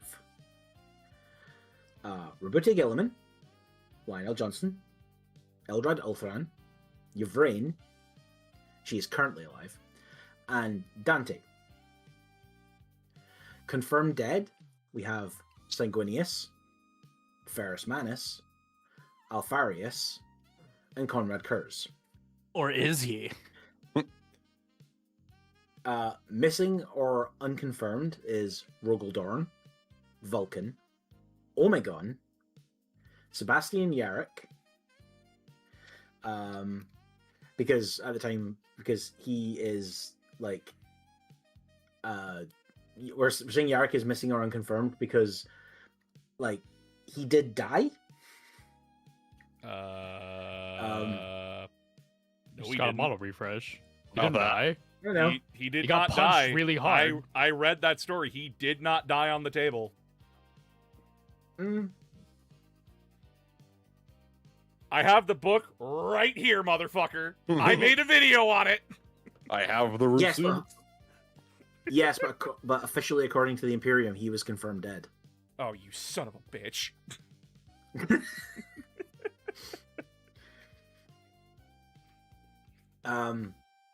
And then technically it's complicated. We have Unva, who is a VTuber. Ursicari Creed, who is a Pokemon. Saint Celestine, who is gay. And Yvrain, who has died several times. You fuck. It's gay. She keeps I coming would back put for a girlfriend. forward. I would put forward technically complicated for Sanguinius, given the whole Sanguinor shit. We don't know the answer to that, so But doesn't that complicate it? not really, because we know he's dead. He's not coming back. We know Yark's No- alive. We know Creed is alive. I mean, Vulcan's a perpetual, so technically, I don't know. Hey, I mean, no, if, no. if you are locked in a Tesseract vault, are you actually alive, or are you basically in like? He's in Are you stasis. deceased? He's in stasis, so he's technically complicated. Look at what Schrodinger is fucking Primark, okay? look at the Creed. look at the technically complicated in the description for that. Been imprisoned in stasis. That is Creed. I hate this. Fine, I fine. hate this category. That's Oh, why boss, it how many exists, did you get boss. So, boss, you got. I think I got a healthy amount of them, but I know I fucked up some. Okay, so you got. 1, 2, 3. Technically, Sanguinius is alive because he's alive in all of our hearts. Get your bleeding heart out of here. Aw. For those that don't know, I kind of went off about Sanguinius a bit ago, Yeah. and You did. Ava wanted to You stab me. Bro, you gave me a Oscar- numbered okay. list why you hate him. Oh my No, god. I don't- More videos No. of that. I Really? feel No, endeared. Fuck. So, boss got. Boss got 11. Ava, Hmm. you got. I'm trying I believe No, it's I- still. to. If you were scoring. I Yeah, I Ava need. got 10. And Ku, you got. Or like 7 or so. Yeah, you got 7. So, boss technically wins the point for that round. Yay! All But, that effort. Also, I need to say, fuck Sanguinius. If I was on the vengeful spirit, I would have given him in the people's elbow. But The people's elbow. just to let you all know, it wasn't a numbered list of why I hate Sanguinius. It's a numbered list of why I think Sanguinius is overhyped and boring as shit. Mm-hmm. I say. This is as suddenly we- not as a we- safe as- space anymore. So as we have, as we have now, passed the shiny question, I will give you a score update. Ku, you're on 4 points. Hey. Skulls, your team is on 14 points, and Boss, you're also on 14 points. Oh yeah. shit. Fantasy. I'm getting my channel. I'm getting my my channel God. back. I'm getting my stream key back. I like how it's you two neck and neck, and I'm just here fucking partying that I've got any points. Hell know yeah, what? man. You're a tiered player, right? Yes. You're just the embodiment of GW, where you're just partying somewhere. I came here for the free lunch, I'm gonna be real with you. Yeah. Hell yeah. He got Biomass. No Tigam- announcer, you're Tigam, do you boring wanna- as shit. Oh, more CSM questions. Yes. No. Yeah. Yeah. T-Com, do you want to? All right. Yes, there we go.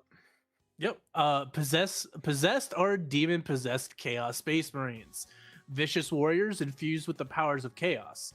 Demons of the warp take host in a dead marine's body, mutating the marine's form further into demon. Yes, boss. Actually, the marine. There we go. The marine doesn't have to be dead. It can be a living person, and it's a whole celebration. Well, Yep. Yeah, that is exactly correct. I would actually say it depends on the legion if it's a whole celebration. That's fair. Yeah, but it's the point here was they don't necessarily need to be dead. Yeah.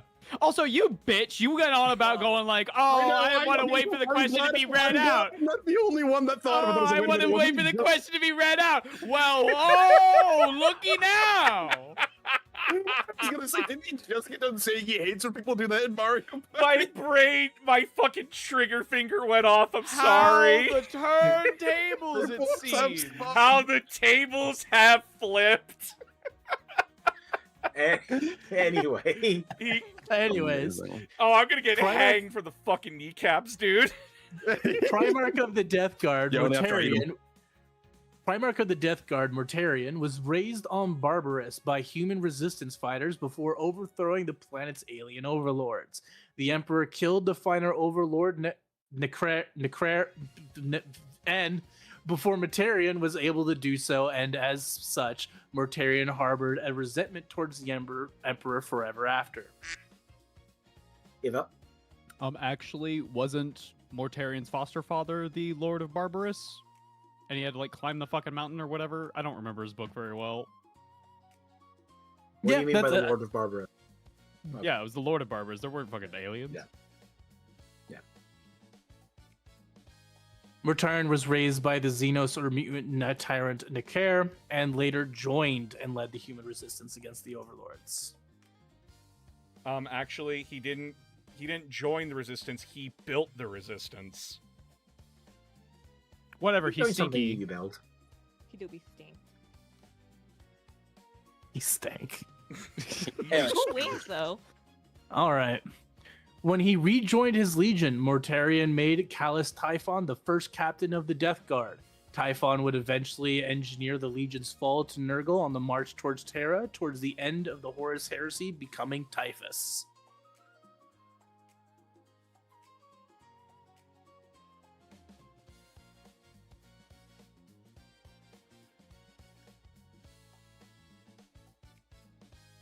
Hmm. Yeah, I actually don't know this one. Like at all. Hmm. I'm struggling to find the problem here, because everything in here Right? is Because like this technically sounds correct. Actually, he wasn't first captain? Question mark. You need to buzz in. He did. I did They, buzz in. they did buzz in. He did. Maybe He did, it he did, I heard he it. did. Quacked. It did. Whack. Okay. It was also wrong. Okay, well. Oh, Well, Didn't fuck matter. you too then. It didn't matter. Well, you know, sometimes. Yes, boss. Actually, he wasn't made first captain. He was made first great captain, No. because there's 7 great companies. Nope. That is incorrect. Go. Nope. We can move on. Yeah. Wait, it's All right. Actually, Callus Typhon rose to first captain, but the Legion's command history and his relationship with Mortarion developed over time. He was not simply installed at the instant of their reunion. Mm. there were other first captains before him. It was like 5 minutes after. My first decree upon making the Death God, I make this random guy who's been with me since my rebel days, the first captain. Boss Barry get this next one right. Oh, you fuck. Typhon is the sneeze guy in 14, but Typhon in Heresy is different. He turns into Typhus. But that's funny if he would sneeze and he's in the sick. That is true. That's funny. That's very true. His relationship All with Mortarion right. is also hilarious. Time for our next statement. Following the Horus Heresy, the sorcerer Ahriman sought out a way to cure his legion of the rampant mutations they endured, known as the Flesh Change. The rubric of Ahriman did indeed cure every thousand son of the Flesh Change by transforming the entire legion into dust-filled armor. Ava? Actually, it wasn't following the Horus Heresy. It was like right as it was happening, right before the burning of Prospero. No, it happened No, after. It was afterwards. It happened after. It was afterwards. Who you calling Penny? Actually, the flesh. Boss? Actually, the rubric of Ahriman didn't hit every member of the Thousand Sons. It improved the power of every sorcerer who had higher than power. Fuck. The rubric of Ahriman didn't turn every person in the Thousand Sons Legion into dust inside armor. It turned those who already had pretty powerful psychic powers and gave them power boost, while turning those with negligent abilities into the Legion, into the rubric Marines that we know today. Yes, that is correct. The rubric turned most non-psychic legionnaires into rubricae, while sufficiently powerful psychers retained bodies and gained protection from the Flesh Change. I had to reread this twice because I'm like, no, there's something wrong here. And then it said every Thousand Son. I'm like, nope, not every. I still got bird feet, motherfucker. All right. Rubric Marines, also known as rubricae, are automatons with no remaining soul or consciousness inside their armor. Together with the aspiring sorcerers of Tzeentch who lead them, they form the basic Thousand Sun squads. The sorcerers and lords of the Thousand Sons use these rubricae as bodyguards and enforcers. Who you calling Penny? Boss. Nope. Actually, as stated in some of the Ahriman books, the Rubric Marines do keep their consciousness and their soul inside the armor. They are trapped in there. Their bodies are just dust. That's close Yep. enough. That's accurate. Yep. Yep. The warriors' essences remain bound within their armor, though their agency is drastically reduced. Yeah, because in Ahriman's Exile, there's a part in the book where he goes up to a Rubric Marine, activates it, and it starts choking the life out of him. I didn't know that. Oh, That's awesome. He is fucking despised in those books. I mean, I wonder why. That's so fucking sick. Yeah. That's awesome. He had to work. He had to work his ass off to get back into the good graces of the Legion. All right. And there are still people who hate him within it. I mean, yeah. All right. Karn earned his name Betrayer on the planet Scalathrax by turning on his allies from the Emperor's Children during a night of madness. Ava. Actually, he didn't turn on his allies from the Emperor's Children. He turned on his own allies from the World Eaters. I don't remember who they were fighting at the time. Can someone be more accurate? Who you calling Penny? Boss? Actually, Ava is mostly correct, but Karn was known as betrayal on Scalthrax because, yes, he did betray the World Eaters on Scalthrax, but he did it because the World Eaters and the Emperor's children made a temporary ceasefire because Scalthrax was a fucking frozen nightmare, and Karn got pissed off, so he said, fine, you want warm houses? He took up a flamethrower, burnt down their houses, killed anyone who tried to stop him. Yep. The boss gets the point. Karn attacked both his own World Eaters and the Emperor's children, shattering the World Eaters as a coherent legion and earning the title through betrayal of his comrades. Fun fact, back in 6th edition, the Flamer of Scalthrax was a equipable relic weapon. Nice. All right. Angron was the first Primarch to become a Demon Primarch, ascended to demonhood through the Drop Site Massacre via a ritual performed by his brother Lorgar, Primarch of the Word Bearers. Who you calling Penny? Boss. Actually, Angron did not become a Demon Prince at the Drop Site Massacre. He became a Demon Prince on New Syria, his adoptive homeworld. Absolutely correct. For an extra point, can you name the crusade it was called? The Shadow Crusade.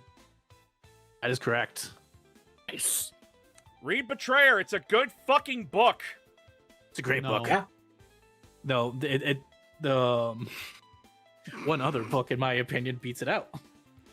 Listen, That's Angel Exterminatus. listen, chat. You have not lived until you see an imperial, an Yeah, I think like admiral. Master of Mankind.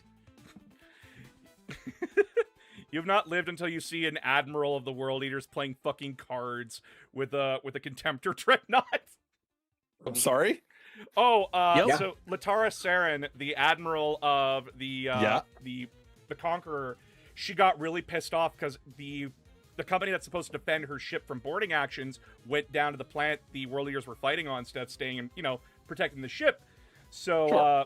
they got boarded. She had to go wake up a bunch of dreadnoughts, and she kept one of the dreadnoughts awake, and she was playing cards with it in the hangar, waiting for that company captain asshole to get back so she could So shoot him in the fucked up. face.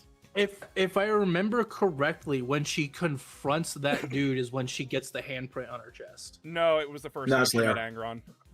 Okay. Because she told Angron... Yeah, she basically she walks up to World Eater's captain, I think, shoots him in the face, and then like he's about to like rage at her, and Karn just stands there and goes like, "Don't." Don't do it.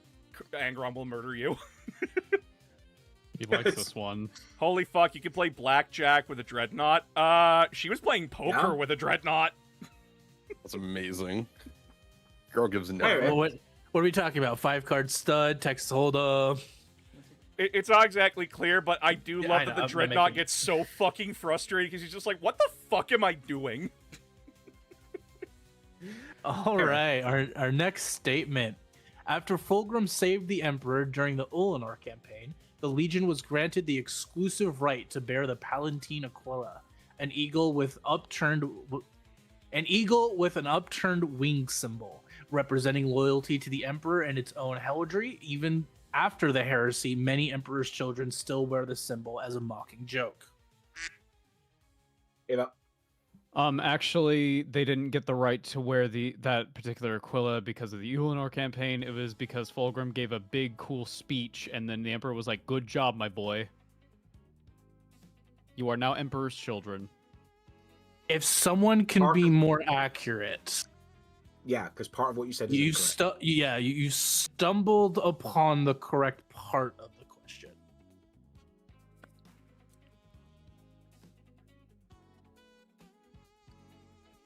I don't know how to be more Apparently specific. no one can be more accurate. I don't know how Okay. to be more accurate than that. It wasn't Okay. granted for Ulanor. It was granted for the Legion's service at the Proximate Betrayal when they helped save the Emperor from assassination. Who? Which was If announcer Which was doesn't bef- get which it, was I actually will before- unsubscribe. What the fuck? God damn. Ouch. okay. Wait, what? Huh? What Apparently someone's gonna unsubscribe because I didn't get this question. I believe that's a bye, Felicia. Bye, Anyway. Felicia. I'm big sad now. Aw. All right. Famed for their use of devastating sonic weaponry, Noise Marines originated from the Cacophony, a Heresy-era unit created when the apothecary Fabius Bile modified Legionnaires to survive the sonic weapons used by the Xenos lair. Who you calling Penny? Actually, Boss? Fabius Bile did not modify the Legionnaires to survive the lair. He modified them because he thought they could be improved. Yeah. Does anyone have more accurate, like? Yeah. Actually, weren't Noise Marines? Didn't they originate from when the big orchestra thing happened? I thought that was where they like originated from, and not exactly like testing. It was like a big like weird chaos thing. I could be totally wrong. You are both sort of right. Is this a split point? I mean, one to each? Because Yeah. Unless Ku wants Yeah. to They give each a better got answer. They each got a. I don't bit think I of have a it. better answer. Yeah, it was actually the first cacophony emerged through experiments associated with the whatever that how the fuck you say The that word. Maraviglia. And the Maraviglia, which lead- is which is the big orgy room. Basically. Essentially, I answered the first half, and then Numbskulls answered Yeah. the second half. Yeah, Mhm. that's why you're both getting a point. Cool. All right. Demons, also known as the Damned, are entities of the warp and servants of the gods of chaos. They are created at the whim of a chaos god from a fraction of the god's own power and act as an extension of their will.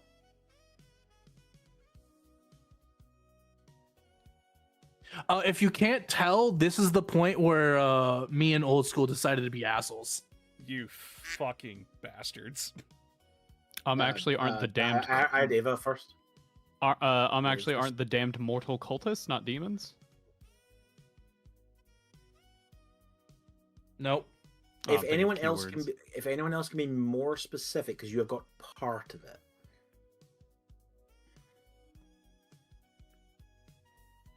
I don't know, dude. I'm struggling. Okay. Cool. Actually, aren't demons also created from just like the thoughts, emotions, and shit from people on like them that possess a soul that can influence the warp? No, the gods are not the demons themselves. That used to be correct with like I think, Oh, like, okay. third, fourth edition. I see. I don't know, guys. Yeah, it's been expanded upon. It's Okay. I see, We'll okay. we can give it to Ava. Because Yep. yes, the damned are technically like the people. They are also known as the Neverborn, not the Damned. Oh, whatever. They're demons. Demon is a demon. Once a As I demon, said, always I got a this demon. is the I will also couldn't- point out I got a DM from someone with that correct answer just while you were doing that. Damn Fuck it. you! Oh my god. Damn. Good on. Go wait, on. wait, That was. wait. Was it Yeah. Shadow? You Shit. was it one of Yeah, your as I said friends? earlier, this is the point where we decided to become assholes. Oh Mhm. boy. Anyway, All right. Particularly strong demons can be formed through an especially powerful, cruel, emotional, or destructive act in the materium being echoed back into the warp. Permanently existing once manifested, demons can be fought in a physical sense whilst in real space but are rarely killed. More frequently, they are banished back to the warp to fester and brood until their next chance into real space presents itself. Who you calling Penny? boss. Actually, demons cannot permanently exist within the material realm. They have to have massive amounts of warp energy or sacrifice it to do so. Yeah, That's close enough. Yeah. Yep. While manifestation normally requires sustained warp energy, sacrifice, possession, or breach in reality, demons tend to lose coherence when conditions weaken.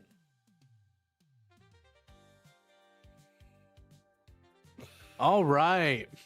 After the fall and birth of after the fall and birth of Slanesh, the Eldar homeworlds became the Crone worlds, of the Eye of Terror, and the Eldar were scattered throughout the webway, with many eventually building the great craft worlds they reside on to this day.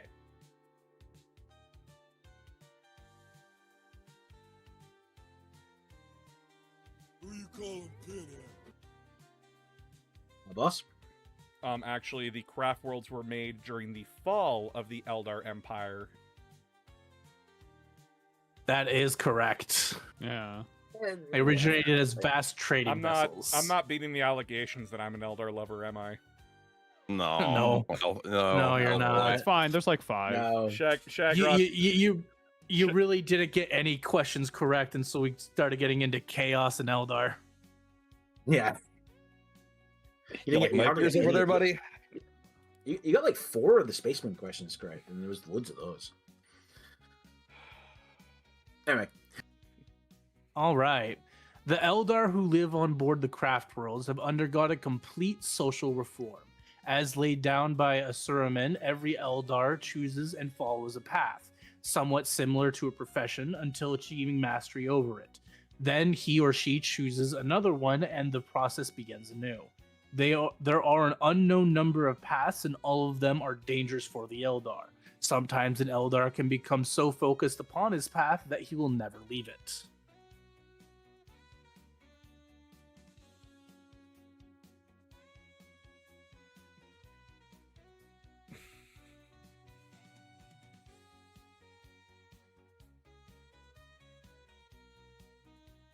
Anyone? God, this is such a complicated question. I don't know. Yeah, like I got You were just Ava? Ava. Actually, don't they stay in their path until they just feel like leaving naturally? Like not after achieving mastery, they're like forced to leave or something. It's described as they can move from one path to another when they feel they have achieved as much mastery as they can gain over it, and that's like a Yeah, you get the point. And also, announcer, I love how you were just boasting about your You're Eldar right. knowledge and then just completely shot the bed on this question. Listen, my brain was just looking at this and I'm like, this is word salad. I don't know what to say. okay. Isn't it we Asurian can- instead of a Oh, sermon? No. All right, Eldar Spirit Stones, also known as Waystones. No, we didn't actually do the answer to the previous one. Yeah, we did. Did we? Oh. Okay. Anyway. Eldar. Yes. They're Yeah. Eldar Spirit Stones. Eldar Spirit Stones, also known as Waystones or Soul Stones, or mythically as the Tears of Isha, are gem-like stones worn upon an Eldar's chest, which act as conduits for Eldar psychic powers in making Wraithbone, and which guide the... Fuck, I did not edit this question at all. And which guide the psychic energy of an Eldar's soul at the moment of their death into the webway, preventing their spirit from entering the warp and being preyed upon by Slanesh. Who you calling pin No, sir. Actually, it does not. The soul does not go into the webway. It goes into the spirit stone itself. Yes. Yeah. That is Spirit correct. stones capture the wearer's soul at death. They're Pokeballs for the soul, or Tyranids snacks. or an Emperor's back. Children's snack. True. Mhm. Wait. Okay, I did include Tyranid questions. Okay. I was Yes. like, wait a Oh, yeah, minute. I don't God. think I did. I was like, wait a minute. I don't think I did include the Tyranids in this. I definitely wrote Terran questions. Drukhari raids are launched into real space to largely capture slaves so that the Drukhari can sacrifice them directly to Slanesh in order to stave off She Who Thirsts predation.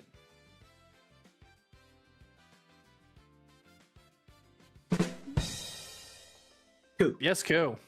Actually, they're not sacrificed directly to Slanesh. It's the act and debauchery that like wards off, or not the act, but like they're sacrificed to. I don't remember like how it's worded, but essentially the horror of the act like Yeah. somehow staves off Slanesh. Yeah. Somebody's got like a better Yeah, answer okay. for specific Yeah, than yeah, that. I'll go with that. No, I'll go with that. They inflict and consume suffering to replenish their own withered souls to stave off Slaaneish's predation. They essentially yeah. they refill their soul essentially so they don't die. I actually didn't know that's how that worked. That's actually with fruit by the horrifying. fruit. That makes it so much worse. I've known Yeah. that they did this to like prevent Slaanesh, but I didn't know how it worked. That's actually so much worse. Wow. Yeah. Yeah, Wow. it's like they have a they have a like, you know, a little yeti of water, and they keep refilling it with suffering, and that's their soul. It That's gets to a point A where when weirdly they good way to put it. it gets to a point where there's like a book I think from Mike Brooks where like a Drukari is thinking to herself and she's like, what is this emotion? I've never felt this emotion. And she discovers that it's happiness, like genuine joy, and she's like, ew, what is this? Yeah, Ah! it's in Lilith Hespach's Queen of Blades. That's It's an awesome. amazing book. Oh, it's just awful. Get it off me.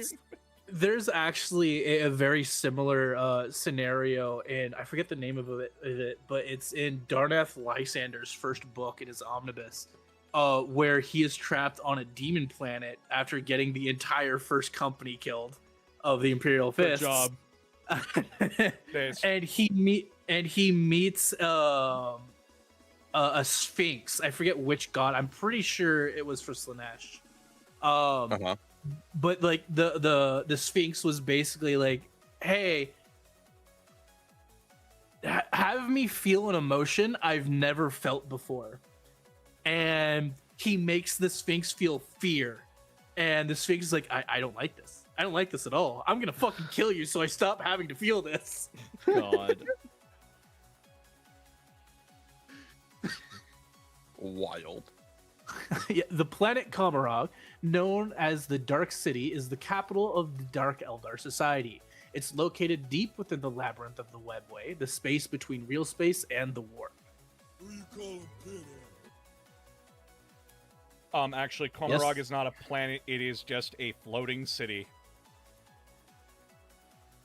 Yeah, Yeah, okay. yeah. Actually, it is an immense conglomeration of subrealms, ports, and territories within the Webway, not a conventional planet.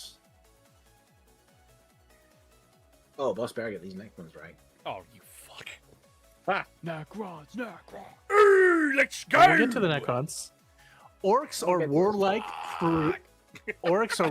Anyway. crude, and highly aggressive green-skinned Xenos race. As purely fungal creatures, the Orcoid race is also the most successful species in the whole galaxy, outnumbering possibly every other race.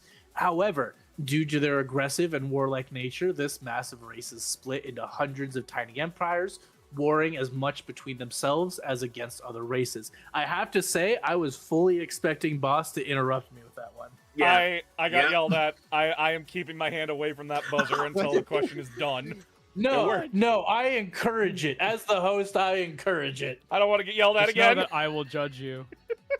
Yeah. I don't want to get yelled at again. Anyway, Who you calling Penny?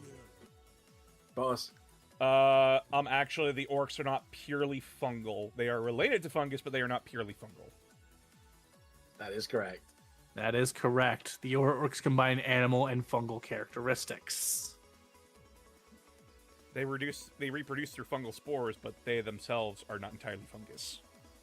Fungi. The, They are fungi. the Wog refers to a gathering of orcs that generates a psychic field, which allows orcs to instinctively recognize who is bigger and therefore in charge. Wog energy can also be manipulated by weird boys in an array of deadly psychic powers.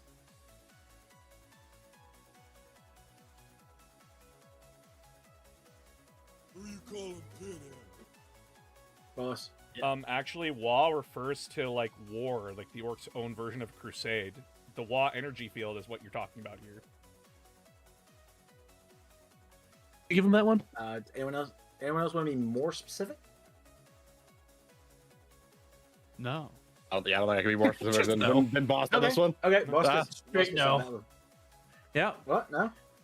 Wog refers to four related phenomenon. Wog energy, God. an event where when Jesus orcs stop Christ. fighting amongst themselves and band together against other races. The name of a massive orc horde of orcs gathered under a single war boss, and nearly universal war cry warred by orcs in battle. I hate how hyper specific this is. As I said, we turned into assholes about halfway through. You Only fucks. halfway through. Damn. Yeah. We thought we were Oh, having to we're- do these in 2 days. This took us over a week. Oh my Yeah. god. Gretchen, Grots, or Runts are lesser, smaller orcoids who have not matured into fully grown orcs. They spend their time doing menial tasks, which orcs consider themselves above. Who you calling Pinhead? Boss. Actually, Gretchen, Grots, and Runts don't grow into orcs. They're their own subspecies of orcoid. Yes, is correct. That is correct. Gretchen and orcs are distinct ring-skinned forms produced by the ecosystem. Gretchen do not mature into orcs. You do not tell me And that the makes them red. better. You do not tell me the red Gobbo is a immature orc. He is perfection incarnate. He's also possibly a thing similar to Weird Boy, which Yes. is interesting. He spreads the glorious word of communism. But it's like a mimetic thing. It's like when a red gobble is required, they shall emerge kind of thing. It's like, okay. They don't live very long, but No! They don't need to. They burn ingloriously. Anyway. All right, now for the Necron questions. oh, fuck. Biotransference was the process by which organic Necron tier race were transformed by their adopted gods, the Catan, into the mechanical immortal Necrons. Colossal biofurnaces warred day and night, consuming their bodies and replacing them with forms of living metal, retaining their personality but bound to their masters through command protocols.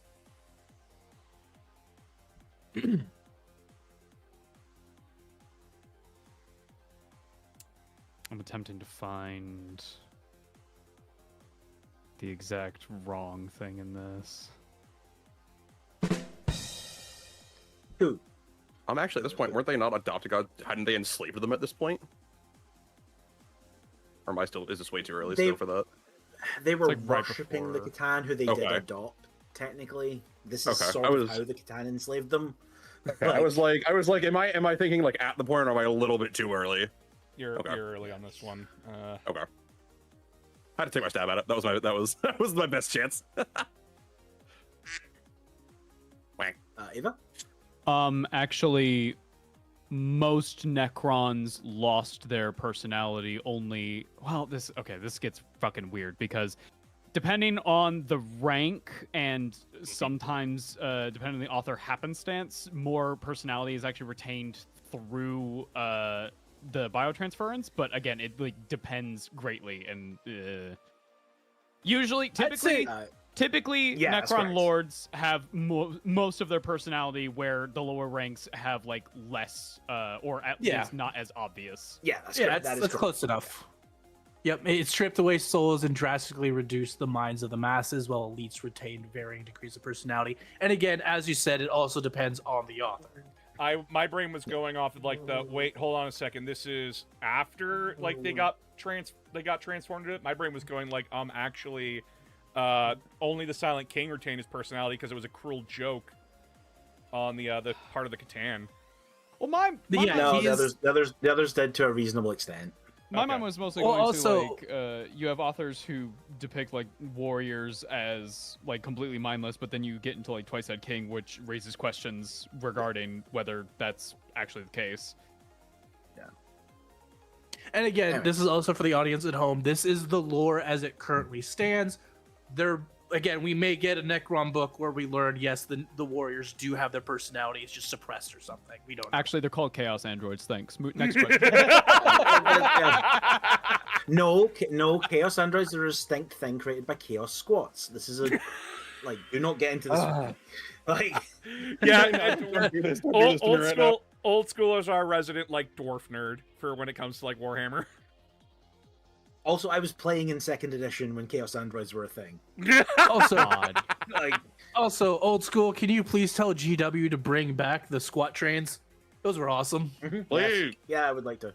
Yo, I would also Shaq, like can we that. get Anyway, SWAT trains? That's the only reason I have Votan. All right, the next statement. Dolmen gates are living stone portals built by the Catan, used by the Necron race, that function by tapping into the old one's webway. The remaining Dolmen gates only grant access to a small portion of the webway, with much of the network being sealed by the Eldar to prevent further contamination. What the fuck? What the Yeah, hell is a that's where I'm at. dolmen gate? This is new to me. It's how the Necrons travel around through space. It's how they move from planet to planet. They have essentially stargates. Oh, fuck me. Like, I know what a dolmen gate is because Magic has a similar concept. I just don't know what they are in this context. I mean, also AOS has a similar concept. It's basically what a realm gate is. Yeah, it's basically a realm gate. Have you ever seen? Yes, boss. Actually, they don't tap into the webway because they wanted to fucking destroy that shit? No, they do. They tap into the webway. Oh, well, fuck me then. They wanted to conquer it. They wanted it to be theirs. Oh. Excuse you, it is theirs. Victory was mine by right, says Imhotech. I saw it first. Nope, I got no idea. Okay. Well, no one gets the point, and the answer is the gates were built by the old ones. Oh, not the of course Catan. they were. Necron Necrons forces stole used them. them. Yep. Named with help of that. That's a new Catan, Catan which I name, don't Niagara Zappa. know which one That's that very is. new. Is that the Void Dragon? It might be. I don't remember. That's what other Lexicanum names. said. I'm gonna look this up quick. I Well, now we feel gotta check this. We gotta. I'll be honest. I have no idea who that Catan is. Can we the take a break for burning 2 one. seconds? I The need to burning find a way one. to this. It's Yeah. the burning one. We can, Thank you. all right, let's take a quick water, bathroom, snack break. Yeah, for sure. I need to think of dinner. Fuck. We are almost done. Don't worry. Oh, thank Christ. 10 billion 40k questions. Let's take a look at And trust chat. me, this is only about half the questions we came up with. Not even half. Amazing. No, the Void So we can Dragon's do mag this was again. off. I Pandora love- Prime, did you learn that from my video? I love looking over at Pandora and just seeing her going like, "Y'all didn't read Tomb World." No, I fucking, you know I didn't, Pandora. I Bruh. haven't read it I'm yet. illiterate. I'm illiterate. I can't read. That's damn fair. That's fucking fair. Bro, Oh, I hey, had to you're I like, can't read. I have to stuff You're also Mechanicus answers in illiterate. my I fucking brain. have a pamphlet here about you, for you to spread the awareness of illiteracy. Let me. What is it? What am I gonna do with What it? I is can't read it. It's- Well, let me try reading it out. I'm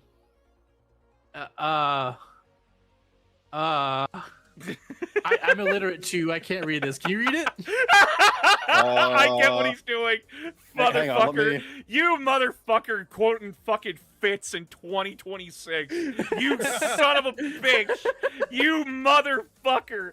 For those that don't know, there was a YouTuber back in. bit. It's a great bit. For those that don't know, there's a guy named Fitz back in the day. He was famous for his Counter-Strike 2 videos where he and his friend did a bit where they were going from house to house to spread awareness about illiteracy. They had pamphlets. These motherfuckers brought out pieces of paper and were crumpling them by the mics where it's like, yeah, could you read this actually? And his friend's like, oh, but I'm also illiterate. Oh, well... I was legit just for the bit. I was looking around my desk for a piece of paper because I knew that was part of it. I'm like, I can't find one. It took me a minute, and then you said, like, oh, well, Fitz, could you read this? Well, fucking Koo, could you read this? And I'm like, you sick bastard. I have It's a good bit though. I have an answer for someone in chat who's thinking about diving into 40k. My question, let me answer your question with a question. What are you interested in? That is always the question to ask.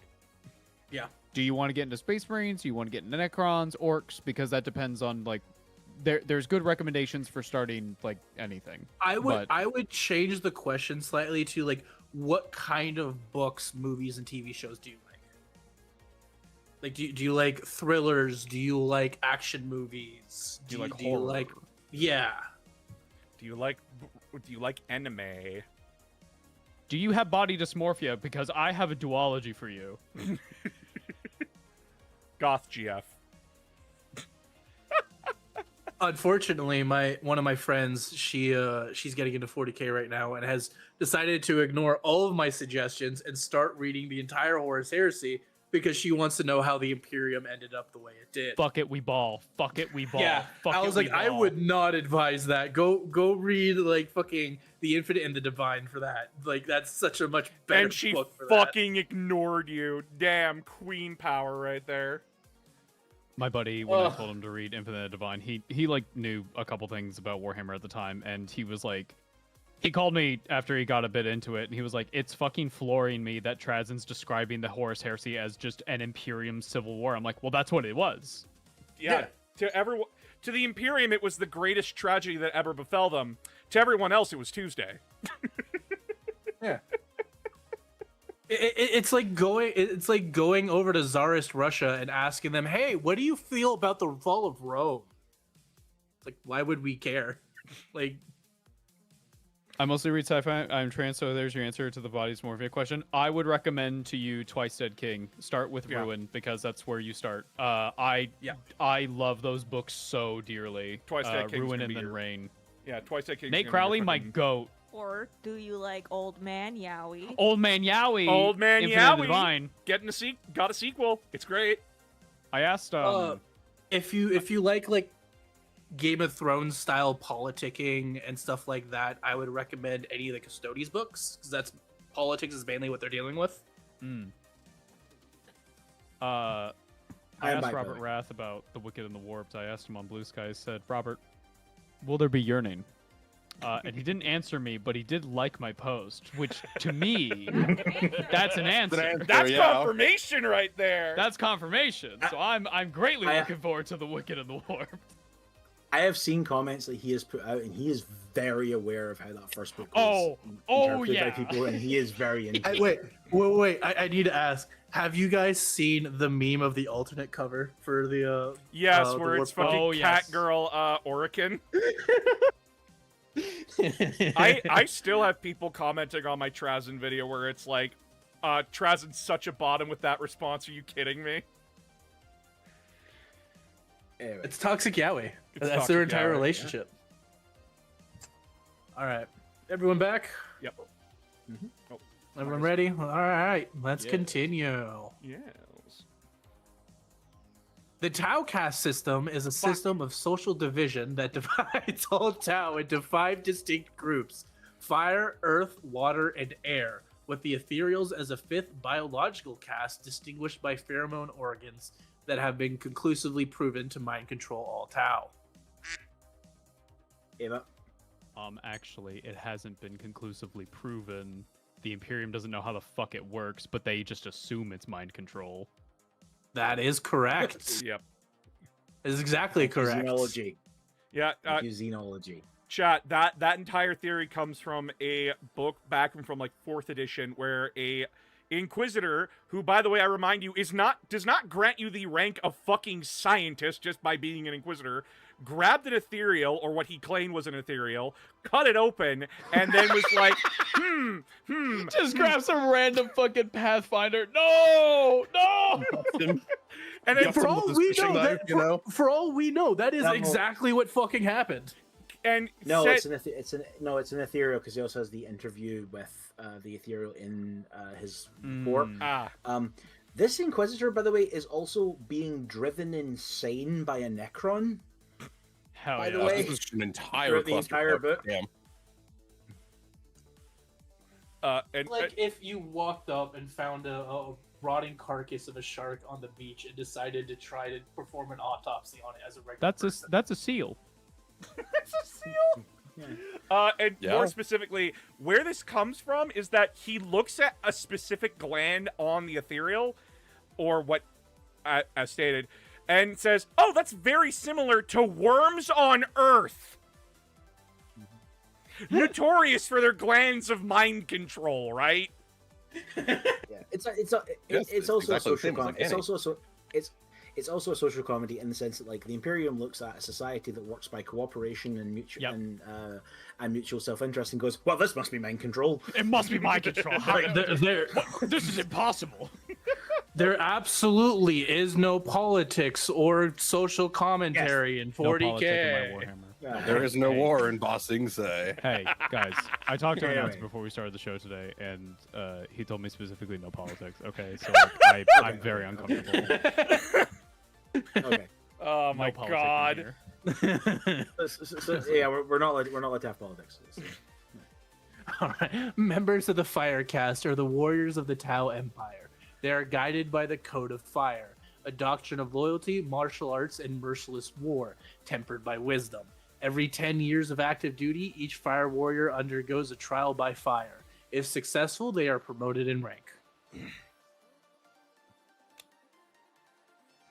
Boss, I would expect you to have like Tau facts seared into your brain after having to do your review of Fire Warrior. Nope. Yeah.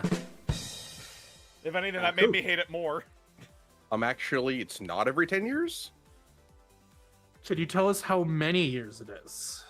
Fuck me. They wouldn't make it easy in what if I play this? What if I play this like The Price is Right? Instead of 5, let's say 4. I don't know. That is in fact actually 4. correct. Yes. Yeah! It worked. Never fails me. It worked! Yeah, can't believe trial it by works. fire The takes Price place is Right. every 4 Remembering- years of service. Yeah, remember that the average Tau lifespan is only like 40 years. Yeah. I didn't actually know that. Okay, that makes way more sense actually if I knew that. Actually, Good job, Koo. Price is Right Oh. never fails. All right. High Fleet Behemoth was the first Tyranid High Fleet encountered by the Imperium, with the first documented attack upon the outpost of Tyran in 745 M41. Almost a year later, Chaplain Cassius recovered a codex that contained a recording of the invasion and was stored deep below the outpost. Who you calling Penny? Boss? Actually, it wasn't Chaplain Cassius, it was Inquisitor Cryptman in his flotilla. That is correct. Ah, The codex was found by Inquisitor course. Cryptman. Because of course it was Cryptman. Because Cassius didn't get a hate boner for the Tyranids till after McCrag. All right. Where's Norn my Cassius Queens. mini? Norn Queens are monstrous. I'm pretty sure he's dead, actually. Cassius? Oh. No, he's still alive. He's serving with the Death Watch Oh. right now. No. Oh, okay.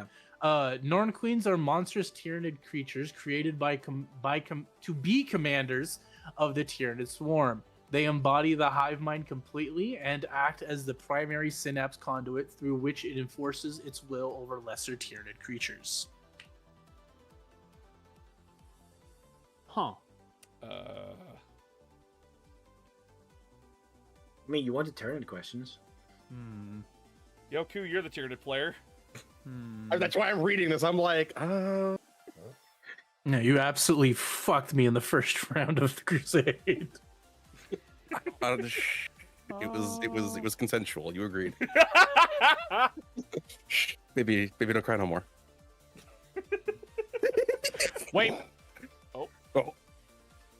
Ava? Actually, aren't these Norn emissaries? No. No. Never mind.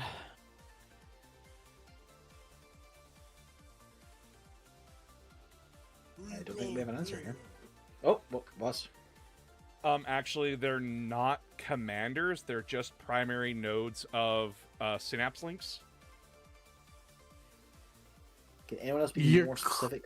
yeah. Of what boss said is incorrect.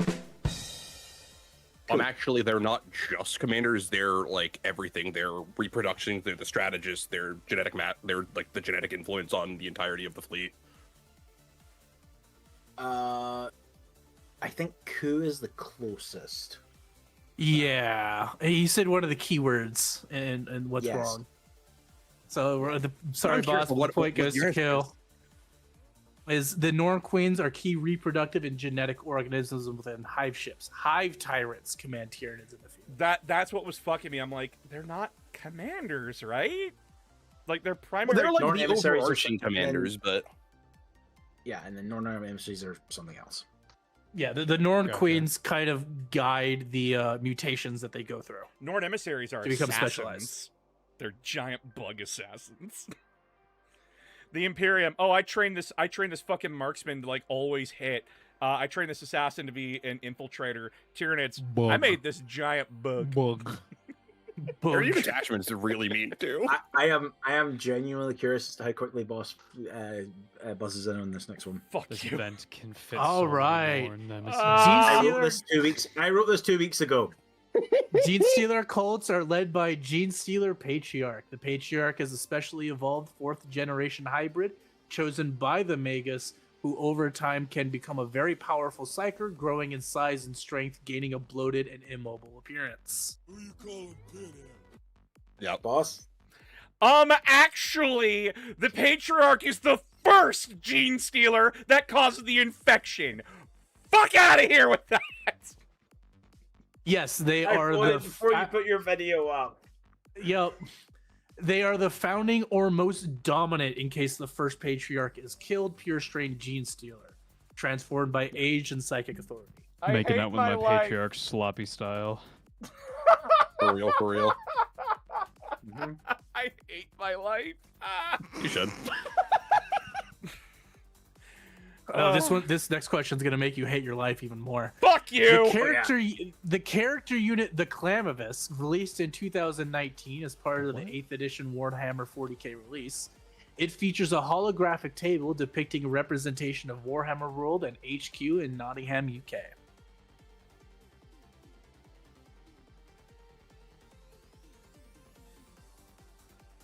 Oh, fuck.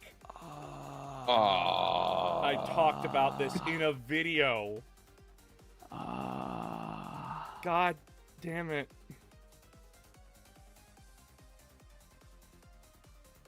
People want questions Wait. about the actual units. I like. Who you calling Pinhead? Boss. Actually, the Clambius isn't that model. The Clambius is the guy with the Voxcaster and hacker of the Gene Stealer cults. Can you name what the model actually is? Nope. I got nothing. Get anyone else? Anyone else want to try? Anyone? I don't fucking know gene stealers. Are you kidding me? Good night. I love that. I made a fucking I video. don't know And I why, don't... but that reaction was. I don't fucking know, Gene. fucking know. Listen, I had to have an argument. We had an argument with fucking Shagrot about Gene Stealer's tongues being penises. Okay, that was not fun. What the fuck? I mean, hey, listen, no, kind of, I get It's it, an but like, also, ovipositor. Yeah. It's an ovipositor, so it, No, I got It's the nothing. type Bro. of penis. Wouldn't What- that make Yeah. them gene givers? they do give, but they also steal. It's a whole thing. We'll talk about it. Hey, ovipositors are some people's kink, guys. Don't shame. So, artists, if you're ever going to censor anything, you censor the tongue. Yeah. No. So, anyone else? All right. I I don't think anyone else is gonna answer. I don't Yeah. fucking know. I got He anything. gets the point. It's the Nexus, not the Clamavis. But yeah, that is a fun fact. The Nexus, on the table for the Nexus, the holo table, Yeah. the building on that holo table is just the Warhammer World and HQ It's Warhammer Nottingham. World. Yeah. Yep. My Yep. list today that I'm bringing for my 2,000-point game. And the old orc mech model Mhm. has a mold line remover on its tool tool bench. Aw. I can't wait for the new That's Gene hilarious. Stealer unit, the Clam Slam. The Grand Clam. All right. The kin are an ancient human descendant species predominantly found in the galactic core. Their imperial classification varies from abhuman to xenos due to their short and stocky bodies from having mutated naturally to survive in the core region over the millennia. They exist in a variety of civilizations, most notably the Leagues of Votan, but also including the Ironhead prospectors of Necromunda. Who you calling Pinhead? Actually, the kin were not naturally mutated. They had to genetically modify themselves to survive in the core. Yeah, That's correct. yeah. It's not natural! It's not natural! They are clone descended or genetically engineered human offshoots shaped by ancient technologies and controlled clone skies. Maybe it's Maybelline.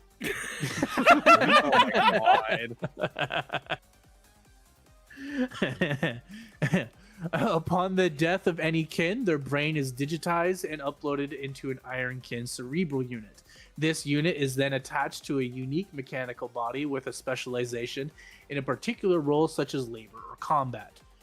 Though the purpose of the Ironkin is to support squats in every aspect of their lives, they are neither held in servitude nor treated as lessers. They are considered full, equal members of kin society.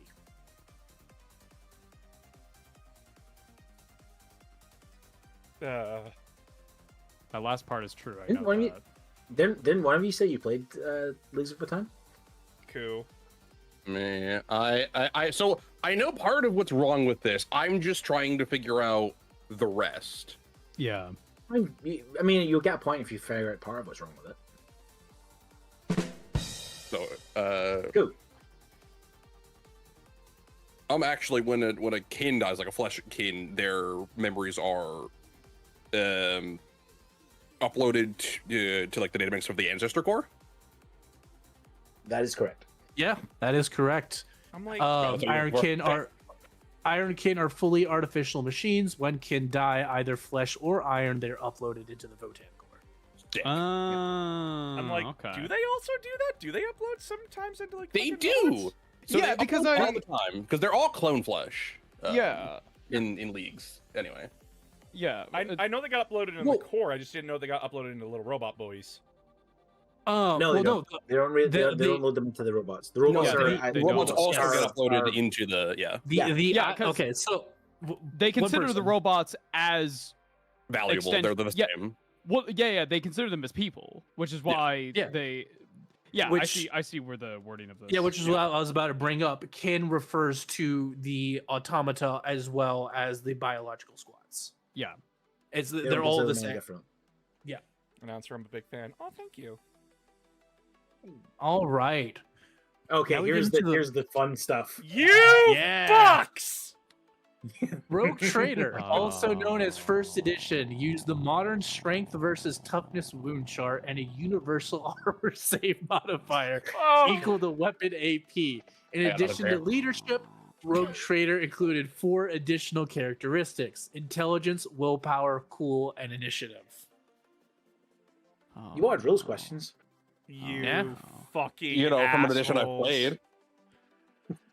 Oh. We'll get to an edition Ava you and played Carrie, eventually. Ava and Carrie, when did you get into 40k again? Brother, I don't know. I know Rogue Trader like historically, but like rules wise, fuck off. I don't know. Exactly right. Like my knowledge of 40k goes as far back as 5th. Okay, I'm fucked when it comes to previous editions. You're all saying you don't know the answer to this? Hold on. Actually, Rogue Trader was not a game. It was a lifestyle. It was, but you don't get a point. Who you calling Penny? Boss? Actually, my mods are old. Damn. Okay, the answer is First Edition used a different and far more granular rules framework, including weapon-specific save modifiers, rather than the later modern AP system. Fuck you, Craig. I see you in the fucking chat. Oh no, it gets better. Ah, this is gonna suck. All right, released in 1987, the Rogue Trader rulebook was designed to contain a huge amount of content, allowing the game master to create. Thanks for interrupting me, Shadow. I'm pretty sure I'm the youngest individual of your entire mod crew, and the youngest one out of the group. Thank you for fuck you mean interrupting. old? Thank you for interrupting. Yeah, Anyway. Shadow. You don't get to join the game like almost when it's almost done. You I'm don't get not any here to join the points. game. I was here to give a shit about calling his mod team old. Fuck Fucking, why'd you have to join the VC then to tell us that? Because that just triggered my autism for whatever. Have you considered that it's really, really funny? That's true. Enjoy your guys' game. Sorry to interrupt. Later, Shadow. You're Fuck you, good. suck. You're good. Bye. Anyway, All right. I love him. Released in 1987, the Rogue Trader rulebook was designed to contain a huge amount of content, allowing the game master to create the scenario the players would be playing, including enemy and plot generation tables, army lists, and strange twists that might occur, such as the appearance of Dr. Gustello's Amazing Intergalactic Psycho Circus. What the fuck am I listening to? Actually, Yes, Rogue save it. Trader wasn't real. This was not real. None of this was real. Sometimes it does feel like a fever dream. So I see Crimson Necros over here in the chat. Wait, Rogue Trader the game I just started this week is an old rule system? Yeah, so Crimson, Warhammer not was... that one. Hey, to clear- Owlcat goes way back. To clear up some confusion from the audience, there is Rogue Trader, which was the first edition ever of Warhammer 40k. There's Rogue Trader, the TTRPG made by Fantasy Flight Games, which Owlcat Games later has now made into a video game. And then there's Rogue Trader, the role within the universe, which is just basically... It's basically just privateer. Merchant Captain. Merchant Captain, Yeah. privateer. Yeah. They really like the name Rogue Trader. If you can't tell, they really want you to remember it. Just a little bit.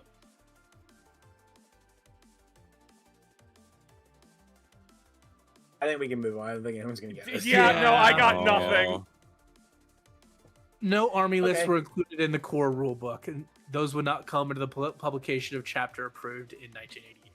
Oh, the Book of the Astronomicon! The holy text that calls the fucking White Scar's home planet Mundus Planus, or Plane Planet. Yep. The Yay! white Yep. bread of planets. All Remember the right. editions? Yeah, we're moving up editions. We're getting more modern here, you know. Second edition.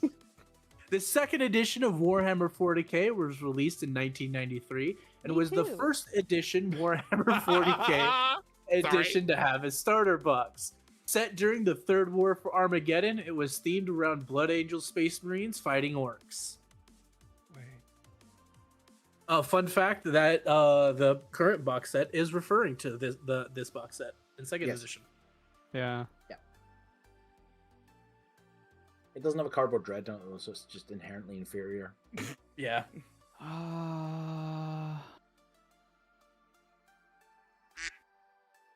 This Give is up? just a shot in the dark. Actually, it wasn't the third war for Armageddon. Can you name which war it Be more was? specific? Second? Question mark. That is correct. Oh that my is fucking correct. holy God. shit! The Price is Right method always works. The Just Price go is one Right lower. method. Two! Yep. The starter box was set during the Second War for Armageddon. Oh second my edition. God. That's fucking Ah, epic, dude. That's clever. See, they did a funny fucking That's love. right. That's right. Which, you know, according to the Imperium, is actually the first war for Armageddon. I don't want to fucking talk about lore anymore. I'm tired of this. It's fine. It's fine. It's fine. We're not talking about lore anymore. Now we're talking about the games. Thank God. You know, Ava, No. you could get total revenge on everybody by doing your own actually Age of Sigmar. I don't want to do that because I want people to What are like you the doing, setting. While the core rules contain simple rules for war gear, vehicles, and psychic powers, all three of these would be greatly expanded in 1994 with the release of the Dark Crusade expansion box, as was the common practice for GW games in the 90s. This is referring to second edition too. I know the wording is weird. Yeah, sorry. Mm-hmm. Yeah.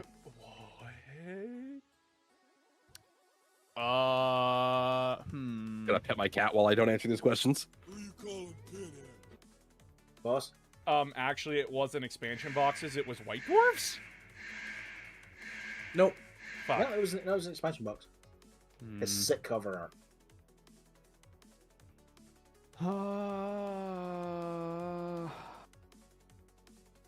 I got nothing. And Koo is dealing with cats, so Yes. Yep. forfeit. So, the box set was called Dark Millennium. Yeah, see, I would have never gotten that. No. Yep, no. Okay. They were. I'm like, I don't fucking know. They were trying to get me with the Dark Crusade thing. You fucks. awakened the dark millennium within me. I got my Third Millennium edition. Puzzle. Does that count? Only in Yu-Gi-Oh!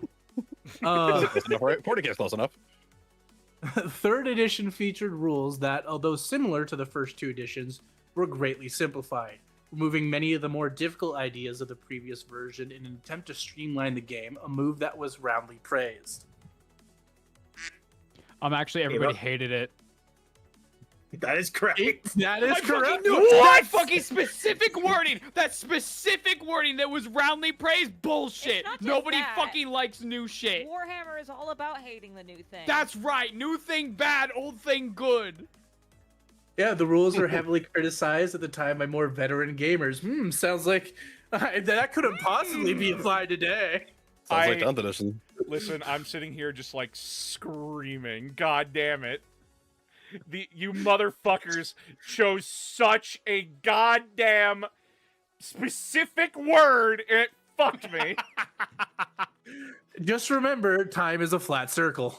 That's right. This new edition fucking sucks. Old edition was good. We've only been at the new edition This for a new day. edition It's awful. sucks. I like the old one better. It was a flawed system, but it was actually really good after you got used to it. I will. To expand further, it was also What did you to say? expand- it was also the very early internet, and therefore the ability for veteran players to complain about it was much Oh, more. It was the God. first edition where that was very able to be done Yeah. because it was 1998. Why are there women in my war games? This is fucking bullshit. Third edition saw the introduction of the 400-point game mode Combat Patrol. It was designed to be played at school clubs or over a lunch break. It released in White Dwarf 274. Ava? Actually, it wasn't 400 points? No, it was. 400 points. Okay. Remember, games were a lot smaller back then. No, As I'm well. aware. That's why Yeah. I was kind of thinking like, I don't know about 400. Standard game size was 1500 at the time. Yep. Damn. Who you calling pinhead? Boss. Actually, it wasn't designed to be played at school clubs or over the lunch break. It was meant to be played over an afternoon. No, No, it it was was. absolutely designed to be played at, Oh, it was well, designed to shit. play at school clubs and, Yeah. in lunch breaks. It was designed to be played by the White Dwarf team on their lunch break. Aw, that's cute. I'll take my crack. Actually, it wasn't Wife Dwarf 274. It was. No, it was. Where I the figured I'd take Oh my- God, I that figured was I'd my take next my- guess. That I was figured my I'd in the take- back of my since you head. guys left that free for me. I'm gonna try this. I don't know which one it would might- be, but Can't be that white. I'm like, dwarf. no, that number's way too fucking specific to be wrong. No. It was actually called 40K in 40 minutes. You bastard. you're kidding me. Yeah, Great. that was what it was called. Great, incredible. That explains that explains a little bit actually. I hate everything. We have to send. We need to write up a cease and desist immediately. Yes. Just send it to the. Oh my god. As with all previous edition changes, 4th edition invalidated every 3rd edition codex on Who release. you calling pinhead? That was an answer first. Actually, it did not invalidate every codex. It invalidated very specific ones. I'd say that's correct. Yeah. Yeah, that's correct. It was designed to be broad backward compatibility. Most 3rd edition books remained usable. And that's why it was, was like terrible. a- It was just dog shit. No, it was great. Fourth edition was fantastic. Like, genuinely. I have people to this day that defend 7th edition. I just go, are you fucking insane? I The played a game of only 7th thing edition. good about 7th edition was the blast templates. Let's admit it to ourselves. They existed since second. And I then had a there was fun better time. ones in second. Oh, Ava? I had There a fun were- time with yeah. blast templates in my 7th edition game I played, but I also had fun making my Chaos Sorcerer explode into a Demon Prince. No, he exploded into like a Bloodthirster or some shit. I can't remember. Oh, you did It was fun. you did the discipline the War- Demonica. Yeah, Prolific. it was great. Okay. Next. All right. The Apocalypse Sourcebook released in 2007, adding rules for playing very large-scale games for the 4th edition of Warhammer 40k. As well as being the first introduction of super heavy vehicles to 40k, it covered the new rules for games of enormous scale.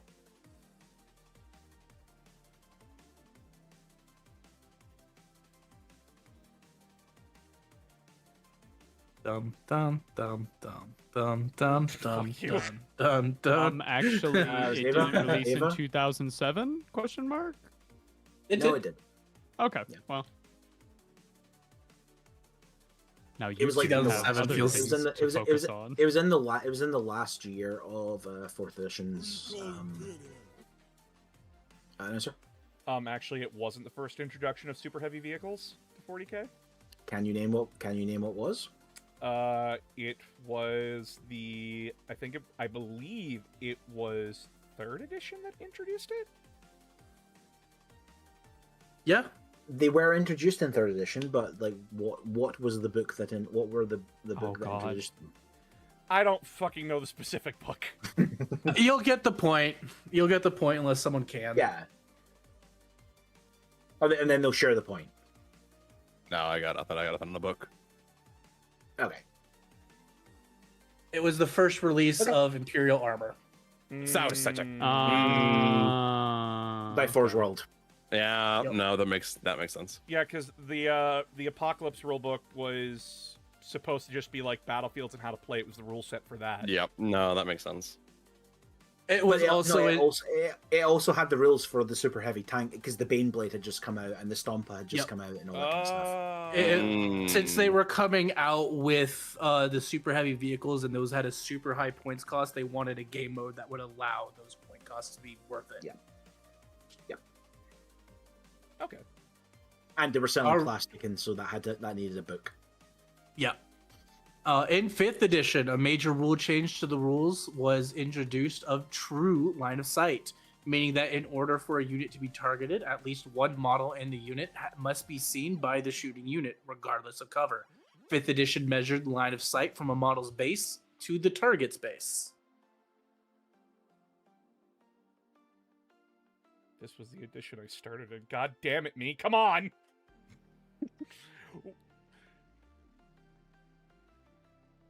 Who you calling Pinhead? Actually, 5th edition awesome. wasn't the introduction to true line of sight. I believe that was a 4th edition thing. No, it was. not. Oh, really? No, fourth edition had a system of essentially standard outlines for base sizes. They essentially had hitboxes. Yep. Which is a much better system in my opinion.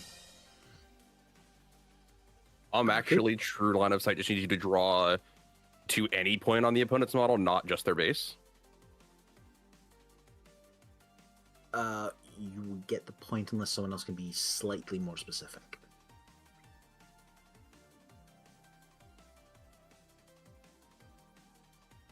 I got nothing. Unless you had to like look through the model's eyes.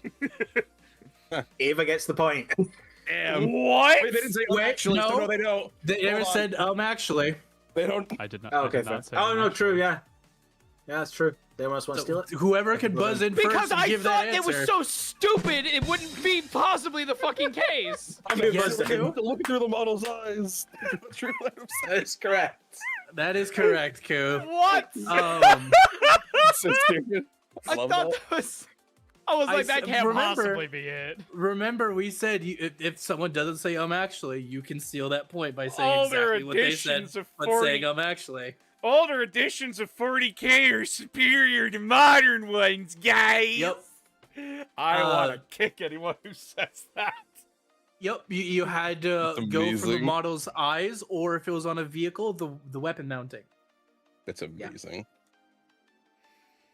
It sucked, and I hated it. Yeah. Anyway. That was when people started bringing laser pointers to get like quote Yeah. true line of sight. GW sold laser pointers. They still do, I'm pretty sure. I'm so mad. Really? Carries They just back sold to the me with a laser I pointer. remember it. Were you a cat? Yeah. All right, Understandable. running was added to 40k again in 5th edition for the first time since 3rd. Running occurred in the movement phase and replaced normal movement. Who you calling Pinhead? Boss. Actually, running occurred in the shooting phase. It did not occur in the movement phase. You could either That run or is shoot. correct. Ah. I remember this Which is actually a specifically. good system, I think. I remember this specifically because I tried to run then shoot, and they're like, nope. You run or It- shoot. It's one or the other. Yep, it was their edition of Advanced Rules today. Well, their version. Anyway, I remember. Interesting. Yep. All right. The 6th and 7th edition starter set was Dark Vengeance and featured the Dark Angels facing the World Eaters. This was the first time 2 editions have shared a starter set. Who you calling Fuck. Penny? Ava got it. Actually, it wasn't the World Eaters. It was the Crimson Slaughter. Yeah. That is baby! correct. It Fuck. was the Crimson Slaughter. Nice. Listen, Same chat. exact fucking color scheme, though. Listen, chat. Interesting, really? Yeah, no, they have the same color Yeah. scheme. Yeah. It's red and brass gold. That is confusing. Yeah. It's like The there was Crimson, there's the, so many Crimson, colors. the Crimson Slaughter also are not dedicated to Khorne. They're just renegade Space Marines.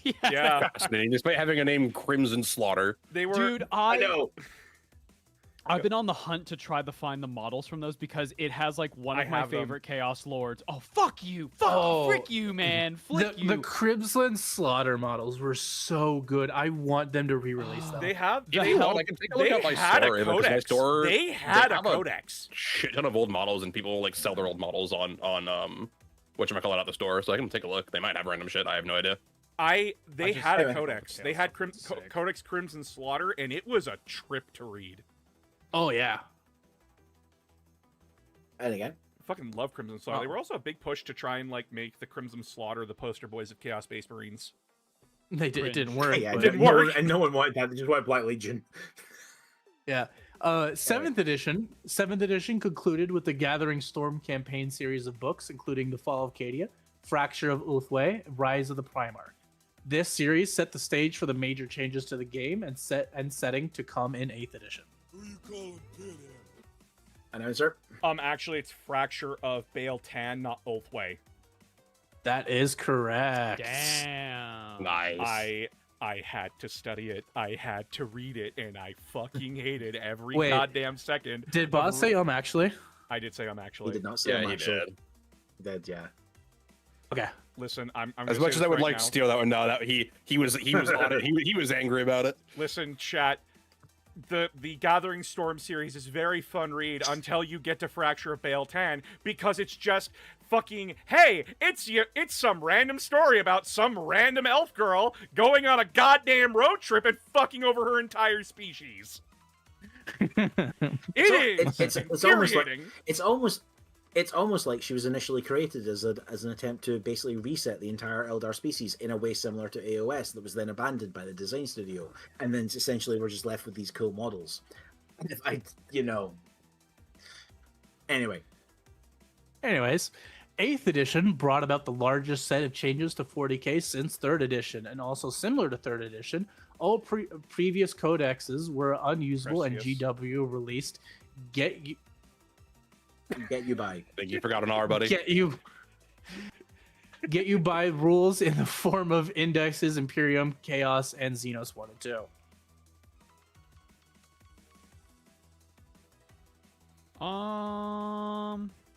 The problem is this sounds correct from what I know of it.